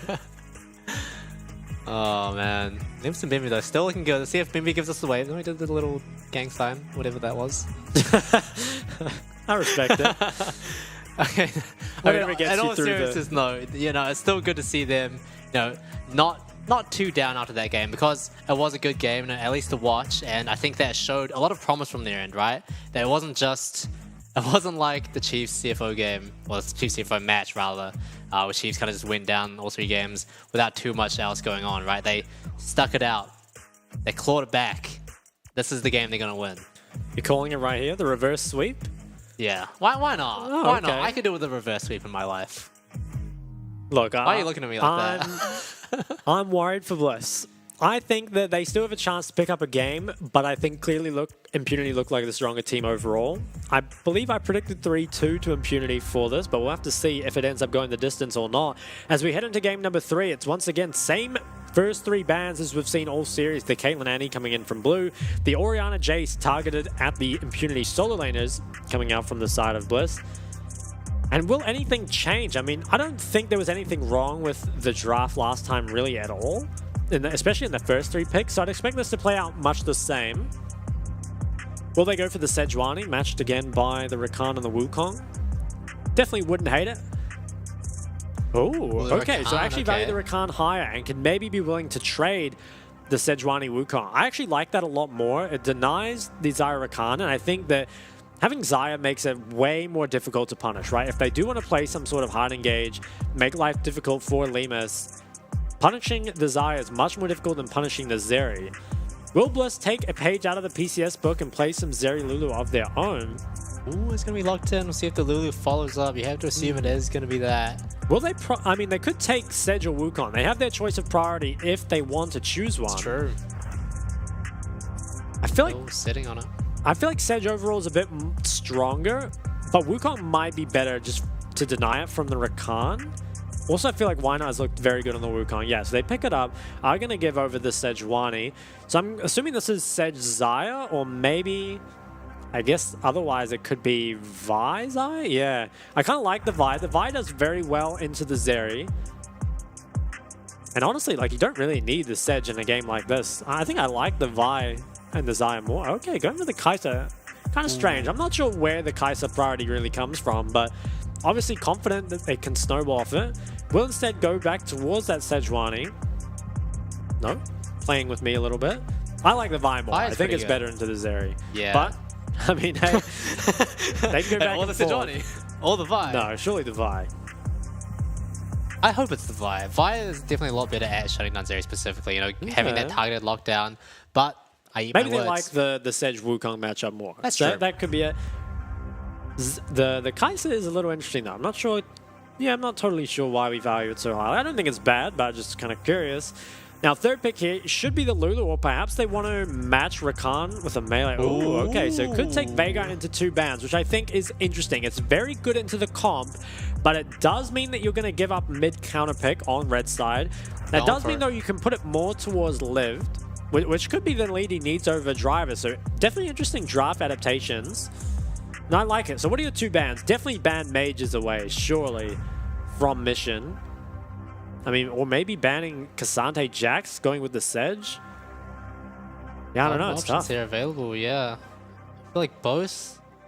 Ooh, I love Daystar and Veigar though. He looked so good on it in the LCO previously, and it has been almost like a signature pick going too far. They look good on it. They look comfortable on it, and I think it makes sense in this kind of team comp where, you know, they've got the hard engage, which Veigar, or the close range rather, that Veigar does so well at shutting down. Definitely a really good Veigar game. I mean, the Kai'Sa, Rakan, and the Sedge. Normally you want to pick ranged champions into the Veigar, but it's kind of difficult to pivot towards the range, right? When you've already committed to the Kai'Sa and the Rakan going forward. Tristana banned away as well from mission, has played that previously in their mid lane. It does also mean, I'm pretty sure that it will be an AP mid. Interestingly that they ban Aurelion Sol. I mean, for me, this is just guaranteed Veigar mid. But they seem to respect the fact that it's a flex. They ban Asol and Ari, which is, you know, strange to me. I feel like it's just 100% mid. What support will be picked up? I mean, the Lulu is still available. I think you should save top for last pick in this situation. So I'm expecting Lulu, Nautilus, Leona even. I mean, could even go range support if you really wanted, but Heimer's banned. I think the Lulu... Okay, so the Nautilus is picked up instead. Does provide some sort of follow-up with your Wukong. Okay, 4-5 for Impunity. I think definitely looking towards that Bruiser in the top lane. Probably a Cassante or Jax picked up once again. Sion's an option too, but probably not too good against the Zeri and the Veigar. Would be expecting top melee though. Okay, the Galio. Would be kind of surprised to see it picked up. Okay, it is a Taliyah, which I think is okay versus Veigar. I don't think it's a great pick. You don't have that much range to deal with him, but it does deal well, I guess, with the Zeri and the Wukong, and it certainly looked good for them before. And will be the Jax. a driver classic here. And we'll have to see what Liv's answer to it is. In the LCO, he did play Alawi versus Jax, and it looked very good in that matchup. But is it going to be the same up against driver? I mean, I'm kind of excited. I mean, I kind of want to see an Alawi. Yeah, I think it will be. All right, it's locked in. Instantly locked in for Lived. Okay, I mean, we've got... Look, say what you want about Bliss, but they've certainly given us something exciting for our last game. It is, Daystar on the Vega, why not on a signature Wukong? Lived in a really interesting matchup here in the top side. I think this is going to be a really exciting game. I'm not even too sure who I'd give the draft edge towards. I think a lot of it kind of depends on that top matchup, honestly, because I think the 4v4 is relatively even, so I'm kind of looking at top lane to make the difference. And so far, Driver has been getting the better of Lived in this series. But Lived, he made this matchup look so good when he played it in LCO. I believe it was against Chippies. Chippies Jax. Oh, okay, a little wave. It's a little bit of a wiggle. Yeah. The tentacles. Yeah, I saw that. I've seen it. You get it? It's pretty good. I like that. Lived obviously very comfortable in this matchup, like you said, and I think that Alawi is one of those picks people claim has just been like a solid answer in the Jax for quite a while, right? But it's only recently started getting picked into it. And I think the biggest part is that it shuts down the side lane pressure that Jax often exerts, right? It makes it really hard for him to fight into the Alawi. We'll have to see if Lived can make magic once again. What are your thoughts? Well, it will be interesting because I believe last time that Liv played this matchup up against the Jax, he actually was forced off his tower very early. It might have even been by a Talia. I can't remember exactly, but I remember the mid roamed up, forced Lived off the tower and killed him. And despite falling behind, still managed to win the matchup after level 6. So I think we're kind of looking at that level 6 mark for Alawi for when she starts to turn the matchup around. And will be interesting as well to see if Mission can kind of find opportunities to move topside on that Talia and maybe kind of enable Driver to do what Driver does best and just take over that top lane. Once again, Team Bliss going to be looking to try not to fall too far behind against Mission on the clear. Definitely going to be looking for those roams, looking to exert pressure across the map once again. I have high hopes. I believe. Okay. I respect that. Raise your koalas or whatever. What is chat spam nowadays? OC. Oh, wait. The one with OC the... will not be silenced. Yeah, that one with the guy People running. run. Yeah. That's a good one. Okay, so everything looks fairly normal across the board here. It is the spellbook picked up by Daystar. There are lots of options for the Veigar Keystone, stuff like the Electrocute, Comet, First Strike. I think taking the spellbook, though, up against the Sedge Rakan means that you can swap to Cleanse, which makes team fighting a lot easier. Even the Jack stun is really nice, as both junglers look like they're going to start on the bot side once more. Is the double melee range bot? Ooh, both mid laners trading instantly before the minions have even crashed. Daystar coming out a bit worse for wear on that one. Yeah, it doesn't have the sustain and falls down a little bit further, but was Big Damaski's traded over. Oh, he didn't quite with the find blind him. Q onto his bestie, doesn't quite connect. He's just waiting it out. Oh, just sitting there waiting, all right. Top lane gameplay. Such a weird lane.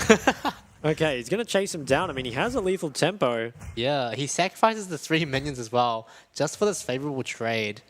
Lived, getting dropped pretty low already. Has a corrupting pot sustain, though, so he should be fine, I would expect. And I believe this does go the way of Jax, at least pre-6, so not expecting Larry to kind of come online too early into the game.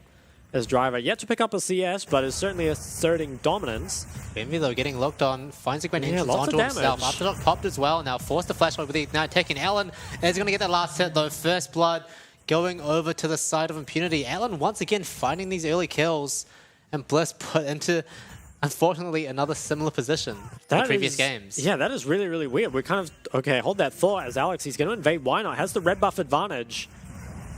Raise onto him. Why Not once again dropping very low. Red buff might actually get reset here. Oh. That's going to be a big slowdown. Oh, doesn't quite reset the whole way. Why Not is going to be the one that picks that one up. Lived is here to back him up as well. They're not going to quite look for the fight. Yeah, nice by Why Not to be able to pick that up. But going back to the bot lane players, we'll see it in a replay here. I'm not even too sure how this happened. I guess Impunity hit 2 slightly quicker and punished hard. No, okay, it was actually aggressive hook from Benvi that actually started this all off. And it's really bad, I think, for the side of Team Bliss that this happens, because this was your counterpick support, right? You picked Nautilus later, and now you're falling behind in both the bot and the mid lane. Alex actually could be in a bit of trouble. Yeah, why Looks not? like he's going to be able to walk out, but look at the CS difference in mid. I mean, just being forced off that wave as Daystar The tier star into Talia, I think, is normally fine, but after you trade away all your HP at level 1, does make it a lot more difficult, and it's going to be forced into a recall extremely early, and I think Mission for sure has been the most lane dominant mid in the PCS, and really showing that here. Daystar also known as a strong laner, but Mission Look at Benvi. getting the better of him. No flash on Benvi. Oh, I think he's not quite close enough to find the hook angle. Game already. Lots of action. Both supports are roaming away from bot lane before they've even really hit any levels at all. Yeah, Scuttle Crab does go the way of Alex. Might even look for top. Can sneak in this bush. Liv wards it out barely in time. Flash is committed early. Flash trade though. Whoever follows, he's looking for the stun. Dropping very low here. Is going to survive this one. Actually gets a lot of damage back on the driver on the end of that. Now Why Not is here as well. They're trying to turn this one around. Alex now on the run, but both top jungle duos going to be making it out of here alive. That's a cool Alawi skin. Sorry, I had to point that one out. It's alright, we're sponsored by Riot Games. Yeah, go buy that skin, whatever it's called. It was double flashes that burned from Alex and Driver, only for the flash of Lived, and they didn't even manage to pick up the kills. So overall, is a little bit better for Lived and will allow him to crash the wave and reset. And if he can get to that level 6 mark and start turning the matchup in his favor, it can be good. Daystar, he's perhaps too far up. He does have the flash, but might need to use it here. Nature's walking right past. He does have the flash available as well. Daystar tries to juke. Oh, Nature's holding it so long. Forces the flash out from Daystar. Benvi trying to look what he can do as well, but Daystar I think is too low and has too long cooldowns to be able to trade back too effectively. Both supports, they haven't gone back bot lane since. It was really nice presence of mind there from Nature to hold that W for just a little bit longer. If Daystar loses his flash, which you can ill afford, I think, once you've already started to fall behind. Doesn't have the TP as well. Lemus, he's getting engaged on a little bit by Alan. Will just dash away. And Why Not is going to come mid and help him reset this wave, but it's honestly not the easiest. I mean, Mission has a lot of wave clear, even has the minion demat for the cannon if needed. The shove is connected. Daystar gets shoved back, gets stunned up. Mission's going to be picking up that kill. Why Not? Doesn't quite have all the stun stacks on him and is going to make it out, but mid laner, Daystar not going to have the same fate. Yeah, time and time again, Impunity are just finding those early game leads, and even when Blizz kind of hit their stride in those team fights, have to do so from such a large deficit that it makes it so difficult. Now with that mid and bot priority as well as Daystar being dead, should be the first dragon going the way of Impunity, and an Infernal Dragon as well. Definitely really good to pick up. You've got a lot of carries on this roster, so certainly nice to pick up only 6 minutes in the game, giving me CFO vibes a little bit. Our last shining hope, though, Lived, has it level 6. We've seen what he can do in this matchup before. He's starting to get a little bit of a lead for himself. Yeah, it's a lot better than level 1, that's for sure. Able to actually wrestle back some control from Driver and kind of suppress him a little bit. But 2 kills to 0 so far. Ultimately, though, Impunity hasn't been able to accelerate this too much, so Bliss are still definitely very much in the game, right? Yeah, still very much in the game, but I think just the kind of the places they've been put behind, right? Like, Daystar's been such a consistent team fight carry for the side of Team Bliss, and him falling so far behind early game, you know, being delayed on the items, being delayed on the stacks, as well as down a significant amount of CS, has been rough. Hook does go wide. Wall's dashed away. Not having too much luck with these hooks so far, but Daystar, no flash. Well, Alex looking once again, stun connects. Gone. Oh, shove. Stunned up. He tries to find some stacks from his abilities on the back end, but is going to be picked up by a Mission ultimately. Couple of stacks for his Dark Seal. Why Not? Trying to see what he can do in return, but no opportunities for him in the bot lane. I want to quickly bring up the whole reason of taking, I think, Spellbook as Vega here is so you can swap to Cleanse at level 6 against Sejuani. So why did you take the Ignite? Especially when you've got no Cleanse. It feels like, or sorry, no Flash. I feel like that should definitely just be a Cleanse. I'm not sure if he swapped to it for some sort of fight or something, but I feel like going no Cleanse when you have your Flash down is so greedy and is just punished for it. I think if he'd been able to Cleanse out, could have just walked away, but instead gives over another kill and it goes to Mission. Had a very solid game on the Talia last game and looking like it could just be a repeat performance. Yeah, it's starting to look a little bit dangerous for Team Bliss. They have shown that they can survive on these early game advantages building up full side of Impunity, but definitely doesn't get easier from here on out, and they're really going to have to try and stem the bleeding and claw back some gold. And I think that starts with finding opportunities in the top lane. You know, Lived doing pretty well in the Alawi so far. Yeah, has found himself a 15 CS lead, and with that top priority, looks like Team Bliss will find themselves something in this game, which is the Herald. I don't think there's any way for Impunity to contest this, and also no trade coming out, so it will just be a clean objective take for the side of Bliss, which is certainly nice given that you have fallen a little far behind in this early game. I wonder if that ends up being used top just to accelerate Alawi more and more. Daystar, he has flash soon, but it's not up quite yet, and still does not have a cleanse to speak of. Nature's trying to look here, but Daystar wisely hugging the top side. Next to Why Not, making sure that he's staying safe until that flash comes back up. But meanwhile, Impunity looking to force their way into the bot side. Lima's potentially in danger here. Why Not is coming to try and defend. IMP might actually be the target. Yeah, they have good tempo on the bot side here. They also have Mission who can come down from mid at any time. This should be a 4v3 if it breaks out. Yeah, Alex understand what's going on. They make sure to ensure this wave doesn't crash the tower where they might be in trouble. Alex does pick up a Grump for his troubles though. Yeah, I think Why Not hasn't been spotted out yet. He's going to come through the lane, but again, the Impunity mid jungle's in the river. Why Not spotted? Oh, BNV might be able to find something here. Oh, Hooks no. yet another minion, but gets the flash for it. Hey, it works out. That's the OC classic. And Alex dashes into a wall as well, so fumbles all around, but I mean, hey, he that's actually both got the songs. flash That's for a dub. nothing. That's a Yeah, dub. I mean, that was big from Benvi. Look, results-based analysis, it was a win for Oceania. Yeah, based on a milk pilled for sure. They are going to push this wave in the mid lane.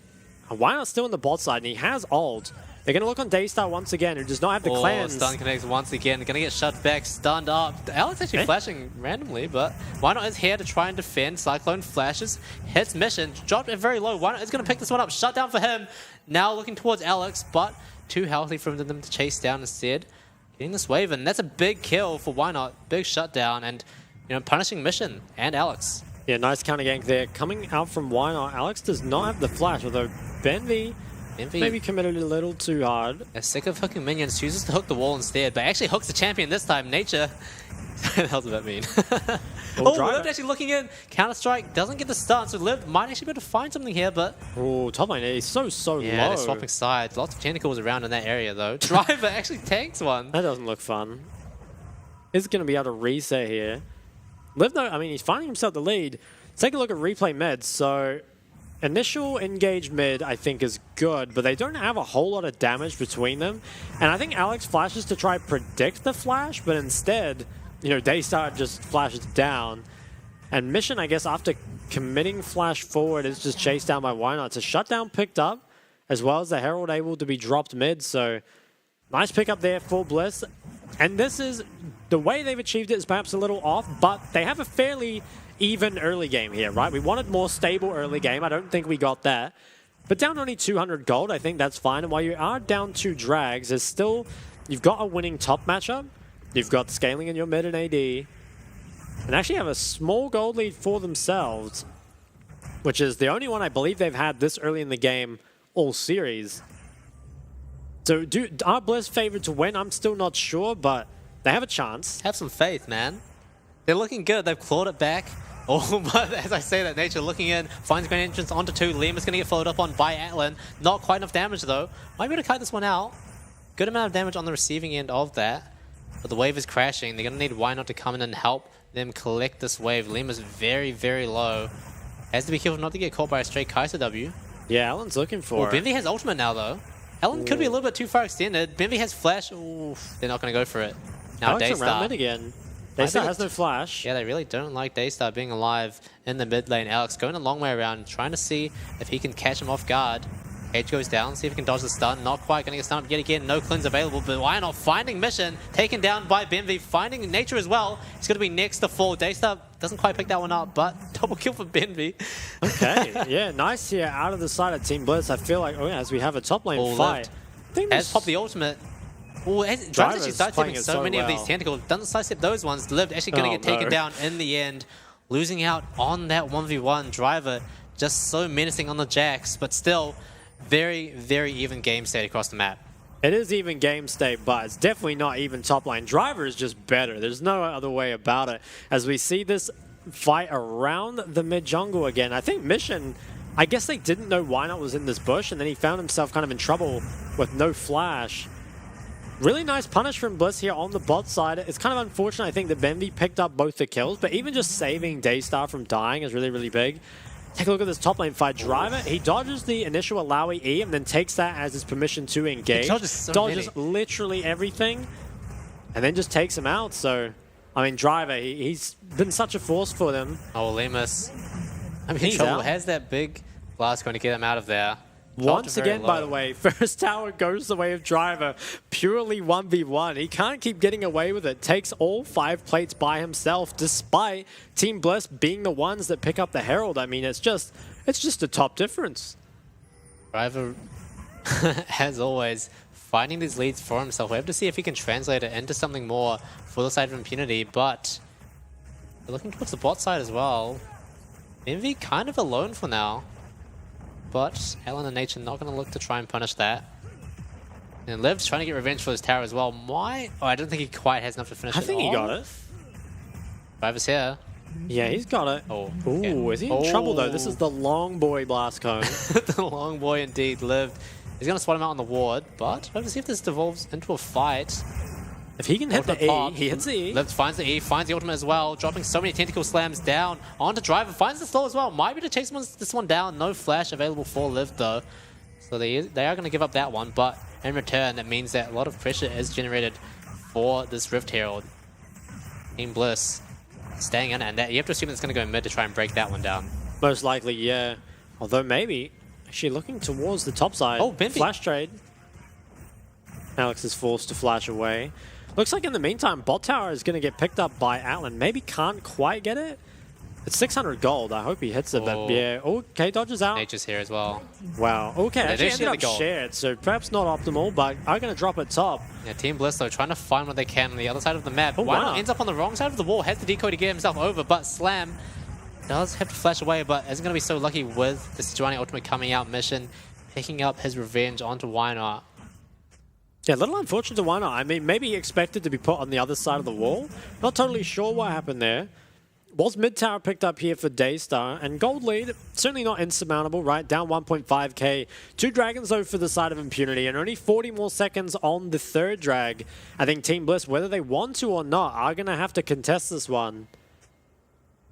I think that mid tower down for Team Bliss is pretty big for them around this dragon. If they can secure enough mid prio to really muscle their way into the river, they need to make sure that they're trying to leverage that as much as possible.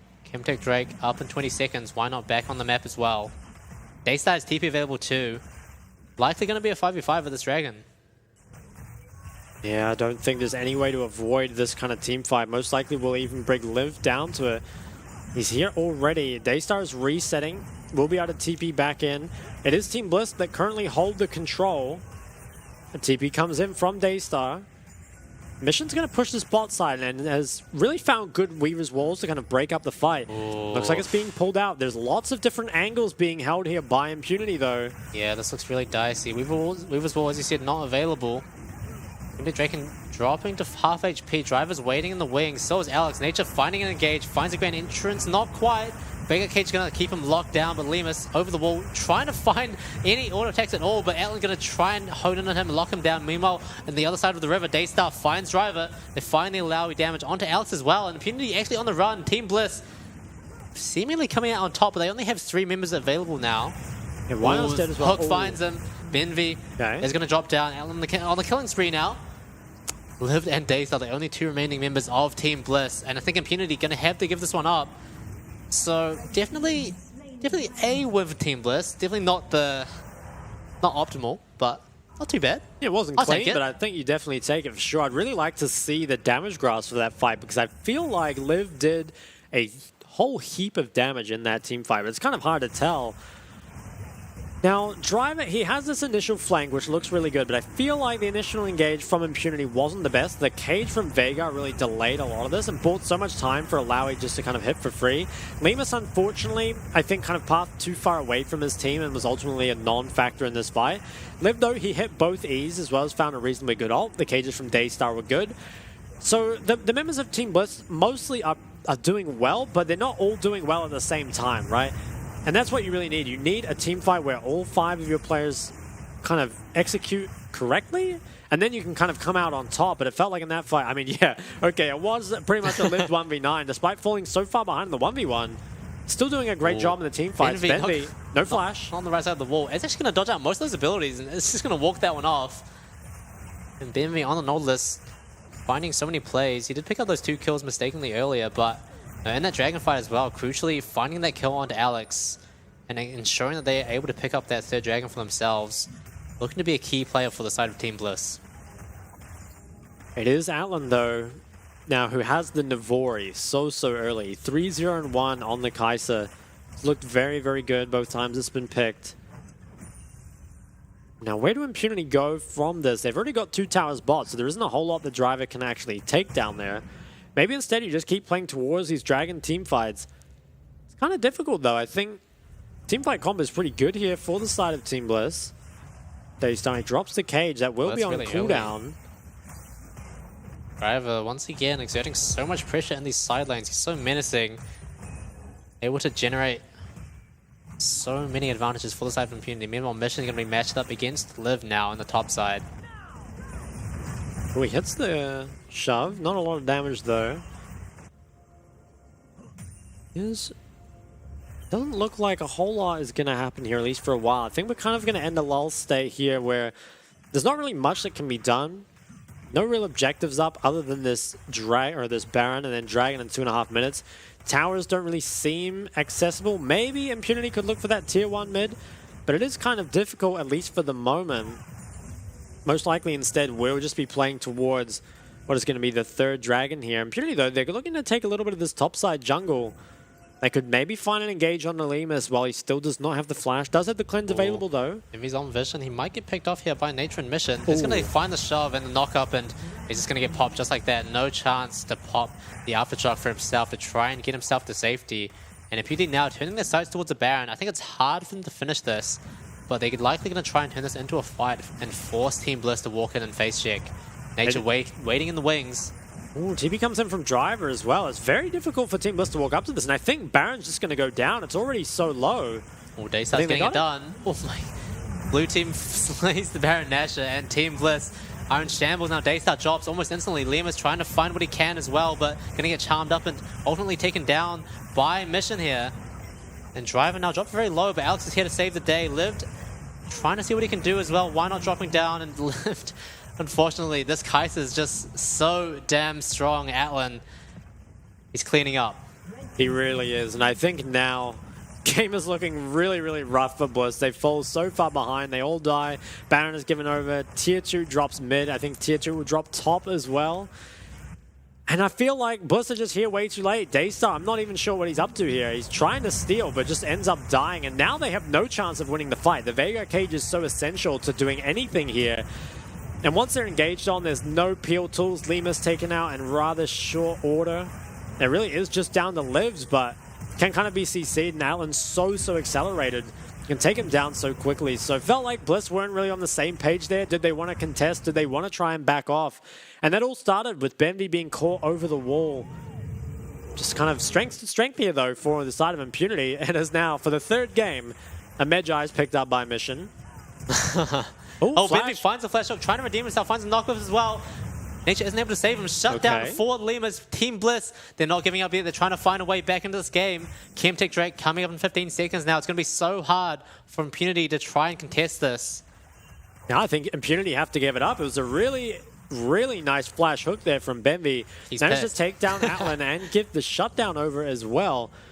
Are Impunity going to try fight this? I'd be surprised. I mean, they do have themselves a pretty big gold lead, but a 4v5 doesn't seem worth it. I think they're going to give it Missions on the top side. Yeah, Alex might look for a steal here potentially. His life isn't worth too much in this scenario since there aren't too many objectives on the map, but Liv's going to try and dissuade that as much as possible. Yeah, I think just give it over.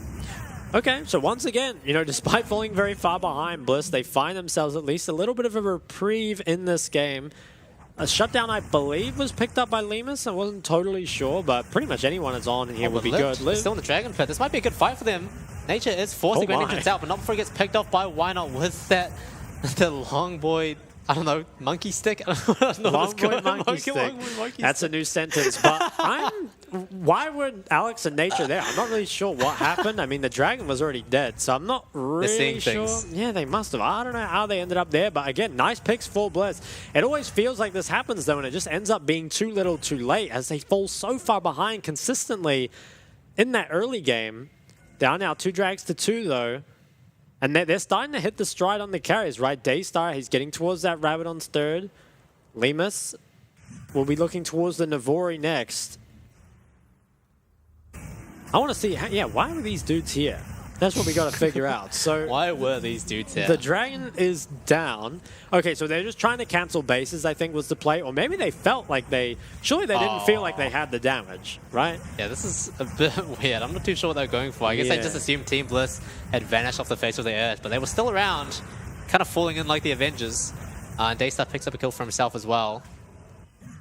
It did just end up being a freebie pretty much for side of Team Bliss. I wonder if Daystar can pick up his Rabadons before the next team fight. Makes a pretty big difference. Obviously, Veigar uses the AP so well.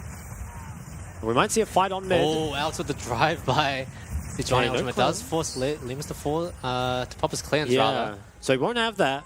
Or actually, I think he will have it up for Dragon. Looks like they're going to try pressure this bot side. Again, no real objective up for a while.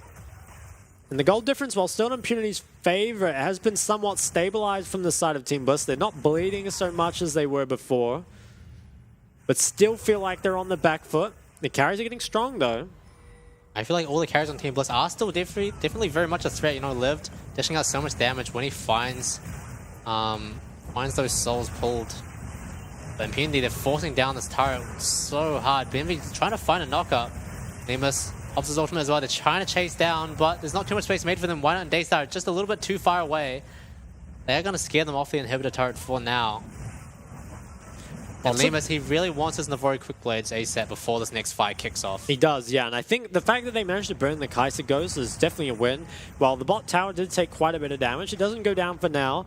And everything, I think, will come down to this next team fight. I'm pretty sure whoever wins this will probably end up winning the game off it, and most likely it should go the way of Impunity. I guess if Bliss end up winning the fight somehow, they probably do have a couple more fights ahead of them, as we kind of saw earlier on.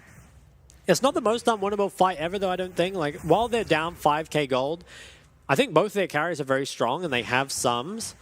Still, though, Atlan is an absolute monster on the Kai'Sa, and they have to find a way to deal with him, because while they have the Wukong Veigar, it's not as guaranteed as something like, the Galio Rakan that we saw earlier, or something like the Vi and the Veigar.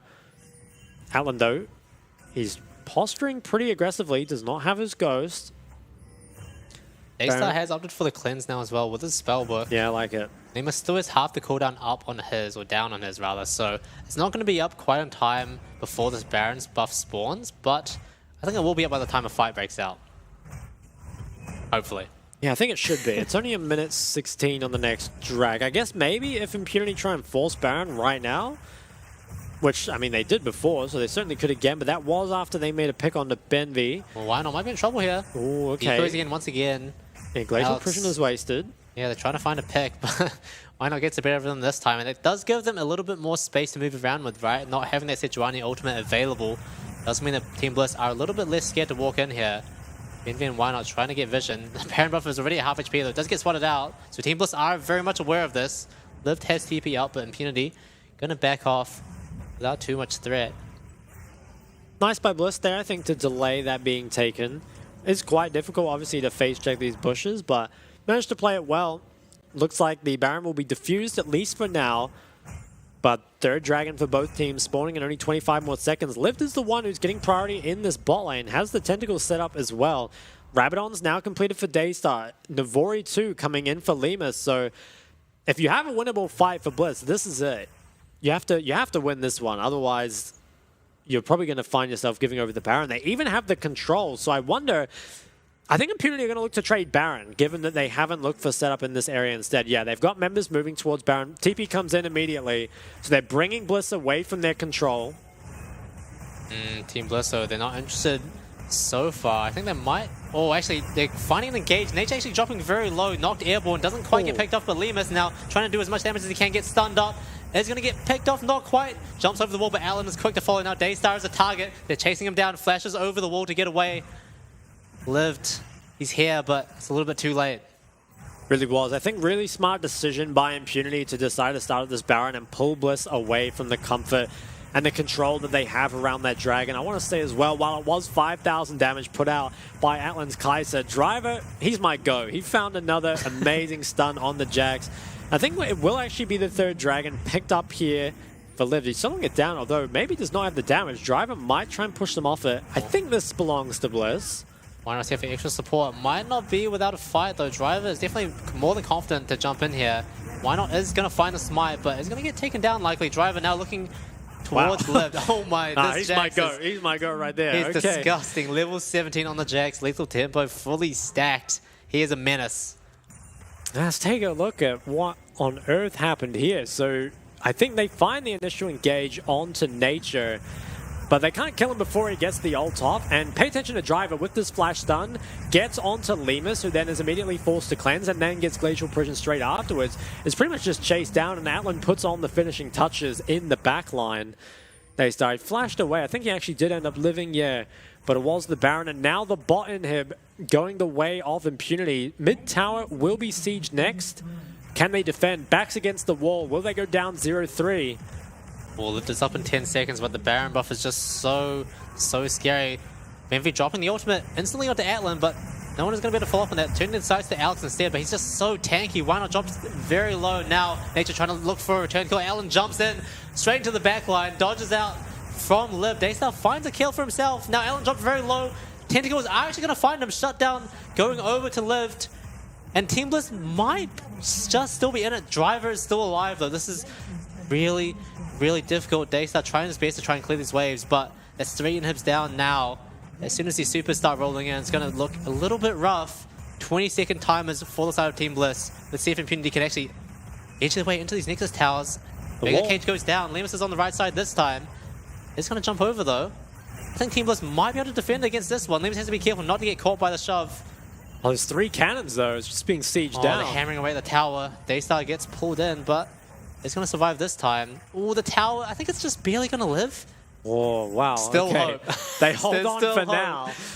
But that's 3 inhibs down, and then Nexus Tower down to extremely low health. And again, most importantly, 20 stacks on the Medjais here for mission. BT is completed by Atlan, who does not have summons for this fight, so maybe a window in for the side of Team Bliss. But now down so much gold. And even with these relevant spikes, I'm not sure it matters at this point. I feel like a lot of this game did hinge on how this top lane matchup went. And once Driver was able to find that solo kill, find the top tower, you know, is now 2 levels up, 1 between the enemy top jungle, and it's just uncontestable in this side lane. I do think that Daystar, though, he's looking really scary on the Vega once again.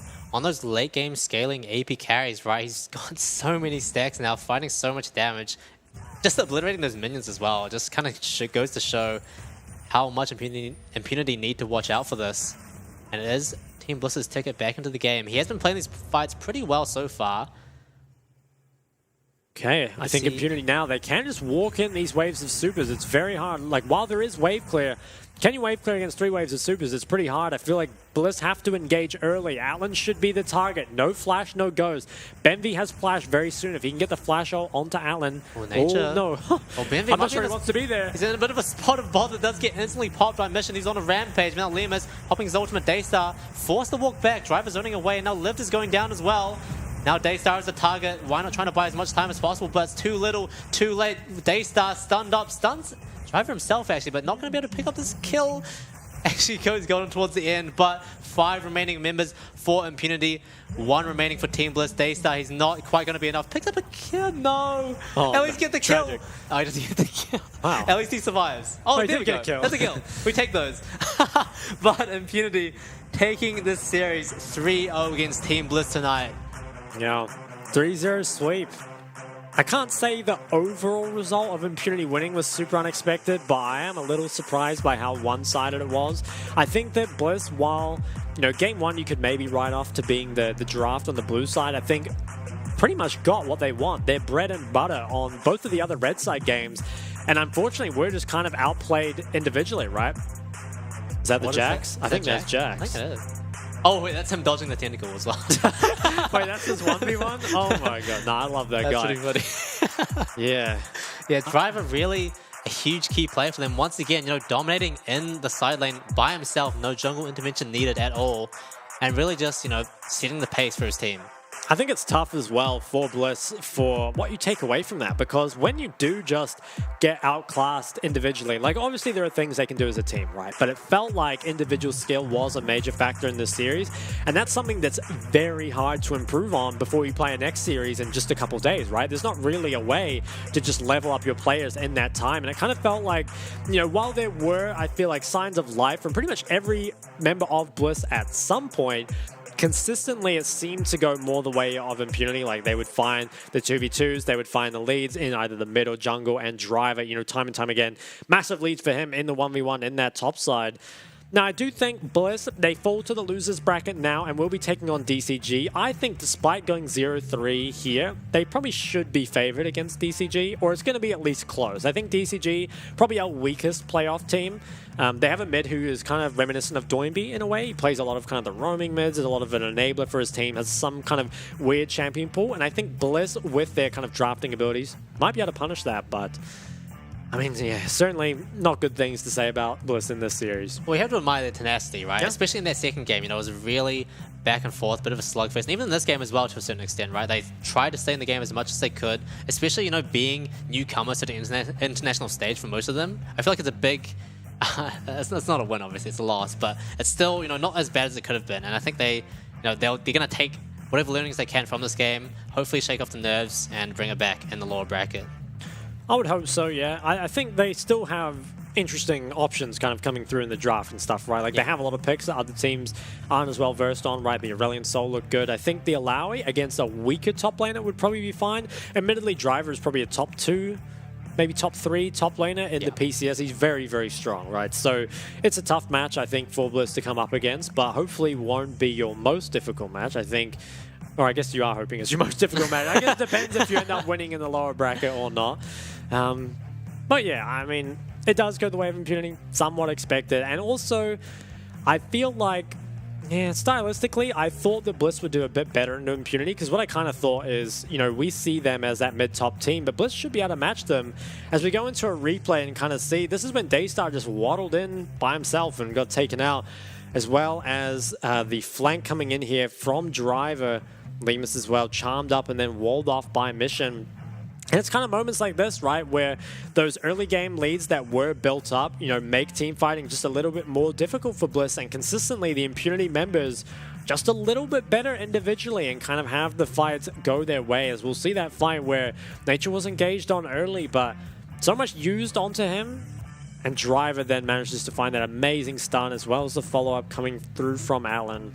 Yeah, why just not, overall more cohesive. Why not trying his best to peel for Lemus there with the Cyclone, but you can't really beat that pixel perfect, timing perfect, millisecond perfect stun from Driver on the Jax. Definitely my MVP for that game. Yeah, I think MVP should go to Driver, though a lot of damage put out by Atlan and Mission. One thing I want to commentate on real quick is that it feels like a lot of the OCE games versus the PCS kind of go in the same way. It kind of feels like the early game especially is a big point of difference in the regions. Like I think PCS as a whole just look not only cleaner in the early game, but also more dominant when they get the lead, right? It feels like when the OC teams do find themselves leads, they don't really extend to much beyond kills, right? You don't see many drags, towers picked up off of those. You just see kind of that initial goal given over.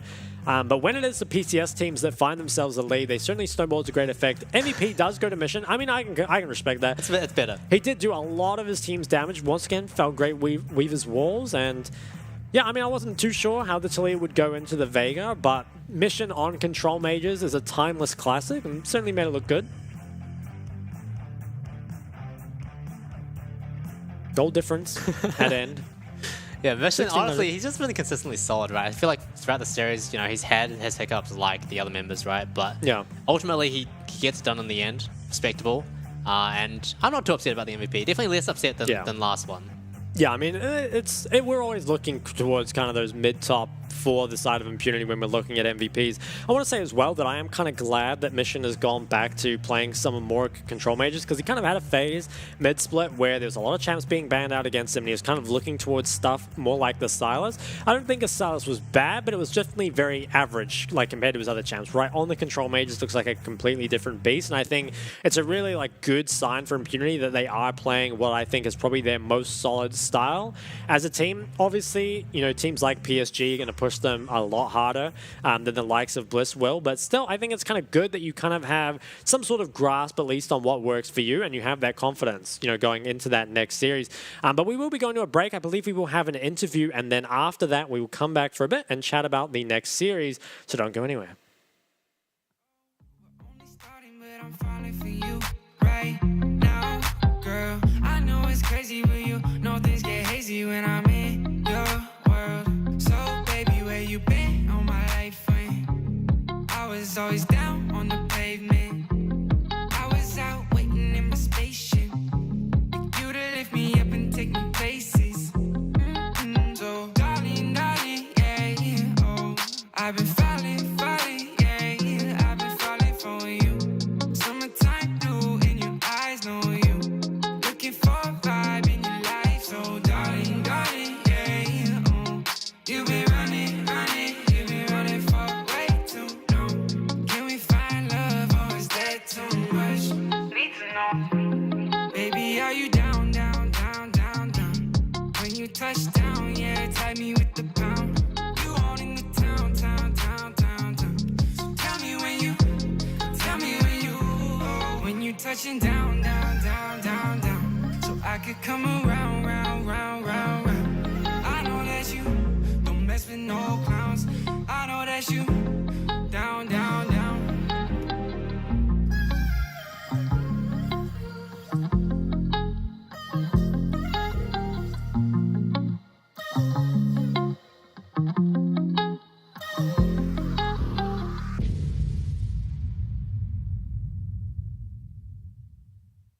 I was born a champion. Got the heart of a winner. And I'll never give up. No, I'll never surrender. 'Cause I'm a winner.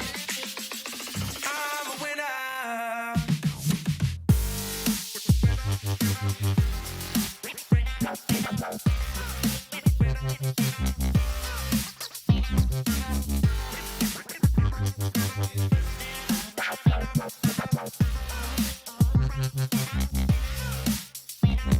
You gotta keep on, keep on, keep on. Don't let them stop you when it hurts. Keep on, keep on, keep on. Yeah.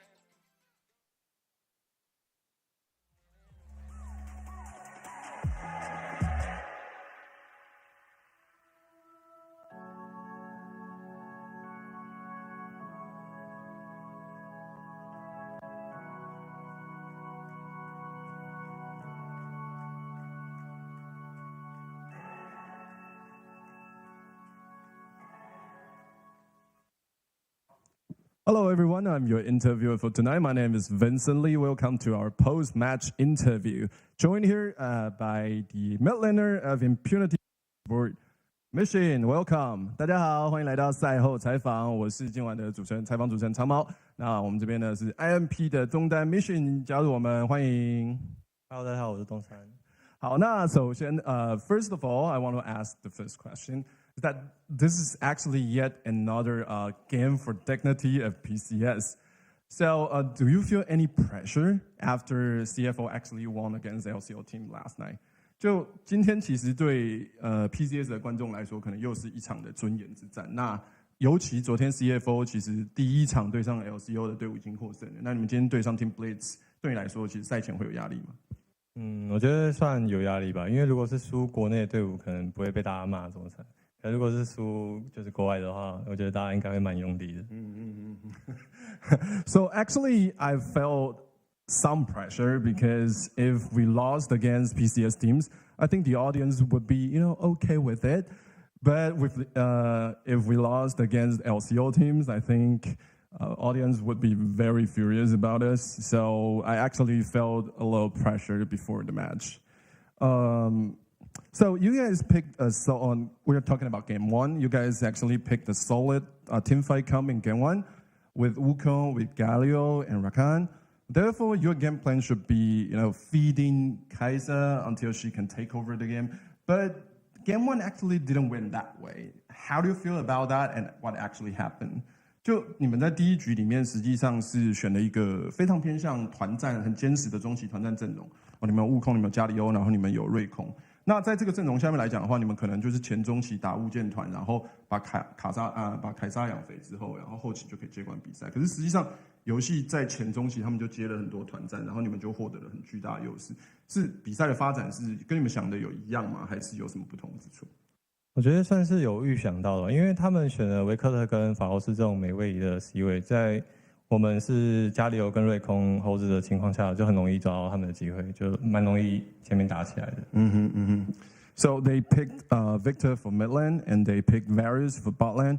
They both don't have any, kind of movement assistance. So I think our comp is rather easy to catch them mid game and for every objective fight. That's why I think the game actually went our way instead of their way. Next question is about game two. Game two was a very close one. You almost lost to Team Blitz, fully geared Aurelion Sol. What happened during mid game, and how did you manage to come back? 就在第二局的时候，其实第二局真的蛮惊险的。然后第二局就是看起来差一点就要被翻，差一点那个 Team Blitz 就拿下胜利。那最后中期是发生了什么事情？为什么对面的龙王会发育的那么肥？然后到后期你们又是怎么样在一个完全发育好的那个奥瑞龙兽前面翻过来的？我觉得主要还是我们中期就是有一点大意，就是有点不小心，就是这阵容可能就是不太会输，所以我们就有点放松的去玩这样，但就是不知道那个奥瑞龙兽后期会这么强这样，所以被抓一个机会这样。那后面翻盘的原因是？主要还是因为对面的 AD 失误吧，因为我那时候塔利亚 W 正常来说他应该是可以用大招躲，但是他没躲掉，就变成就是刚好就是抓到对方的失误的。了解。So actually we got a little bit careless because we thought we already had the game. Therefore we have made a lot of mistakes and that gave them the chance to fully feed Aurelion Sol.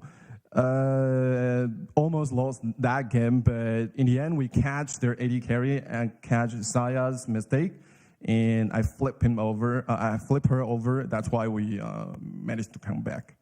Okay, next question. It's a little bit about game 3, but rather about you. So you pick Talia again in game 3, and you flip. Your flip is still super accurate.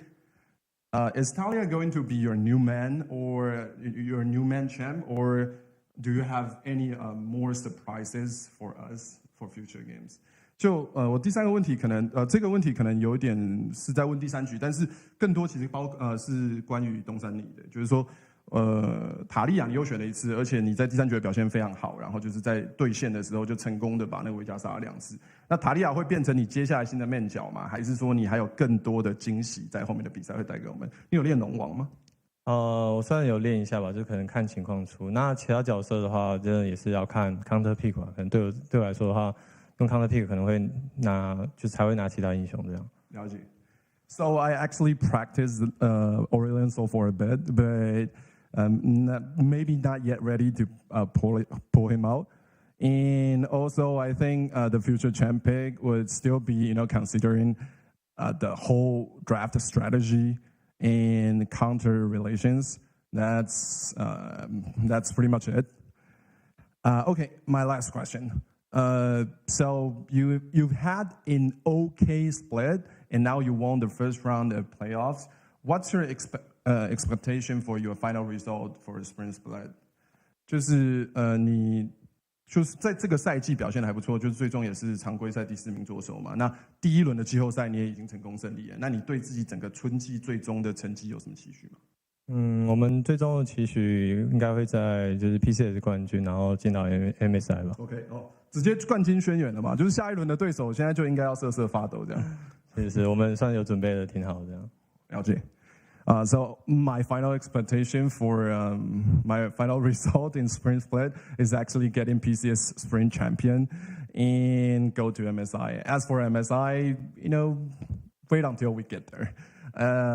Thank you very much for joining us, and we're tossing back to the casters. 谢谢东山参与我们的采访。那我们的采访到这边告一个段落，让我们把镜头交还给评论席。Thanks for that. And wow, what a great interview. Mission just cool, calm, collected as always, like he is in game. Just really just shows the confidence that Impunity had going into that game. They didn't expect to lose to Team Bliss at all, but ultimately, I think Team Bliss deserves some props. They pushed Impunity relatively hard, especially in that second game. You have to keep bringing it up. Yeah. Hey, I feel like all of them. Okay, it was still a 0-3. Yeah, right? the thing is, like, all the games, like, we're in obviously rough spots, right? But it does feel like each of them was winnable for Team Bliss to a certain extent. Maybe game one the least. Yeah, game one I feel like was pretty far gone. We don't worry about that one. I still feel though that like a lot of the time that Bliss kind of have the chance to come back, it's already like almost too late. They have to claw themselves back from that deficit. Now, next time when Bliss play against DCG, I think they have a much better shot. Like, I don't think DCG are near the same level of early game or kind of individual laning strength. So I could definitely see Bliss taking that one out. I do believe, though, we are going to take a look at the playoff bracket. So now we have our lower bracket rounds, which is Chiefs taking on BYG and Team Bliss up against DCG, as well as next week, I believe, we have PSG versus Impunity and Frank versus CFO. So tomorrow's match number 3, is Chiefs taking on BYG. Now, I don't know how much you know about BYG because you kind of left me for most of this split. Sorry. But I would say BYG might even be better than CFO and Impunity. They have looked very, very strong lately. I think their jungler Kongyue is probably the second best jungler in the league. And OC junglers, they've had some trouble with the PCS so far. So True. I want to say this is going to be a real tough match for Chiefs. Yeah, I mean, it just sucks because we just really haven't seen that much gameplay from the Chiefs and the PCS so far, right? They just kind of got clean swept by CFO. No real way into those games at all, really. And it's a tough one. I really hope that they can show at least a little bit of what OC has to offer in that series. But, BYG, definitely a beast to be able to take down by themselves. It is, yeah. I mean, BYG towards the end of the split looked so clean. And honestly, Impunity and CFO looked pretty shaky towards the end of the split. Like, they had good games, but they had lots of bad games as well. So the fact that they come out 3-0 both the LCO teams, I mean, it's definitely not a great start, right? Now, I do think that the LCO teams, they've kind of had time to acclimate now to how the PCS plays. I would expect that tomorrow and the next day in our next 2 series, we'll most likely will see stronger early games from the Oceanic teams because I think it's clear, right, that PCS aren't just going to let you sit back and scale. And hopefully we at least get 1 series on the board. I am expecting Bliss versus DCG to be much closer, I think, than I guess what is tomorrow's Chiefs taking on BYG. But hey, we'll have to see. What are your predictions specifically? I think I predicted 3-0 BYG versus Chiefs, and I think it was Bliss 3-1 against DCG. So you think Bliss are going to win? I think so, yeah. I like that. What are your predictions? Showing a little bit of faith. I will probably say the same thing. I don't know. It just copies me. No. I'm not done. Okay. I think Chiefs, BYG. I think BYG will likely take that 3-0 unless Chiefs has something special in store, but generally doesn't seem to be the case. Whereas Team Bliss, I think that they showed enough signs of life in the series against Impunity that I'm pretty confident in them also taking out the series against DCG. I'm going to say 3-0. All right. Fuck it. All right. Whoa. Can't just say that, man. But okay, that will be the end of day 2 of our playoffs. Thank you again to our sponsors, Carry Live, or iHotel, brought to you by Carry Live and Riot Games. That'll be it for us today. And please join us tomorrow for Chiefs taking on BYG in match number 3 of our playoffs.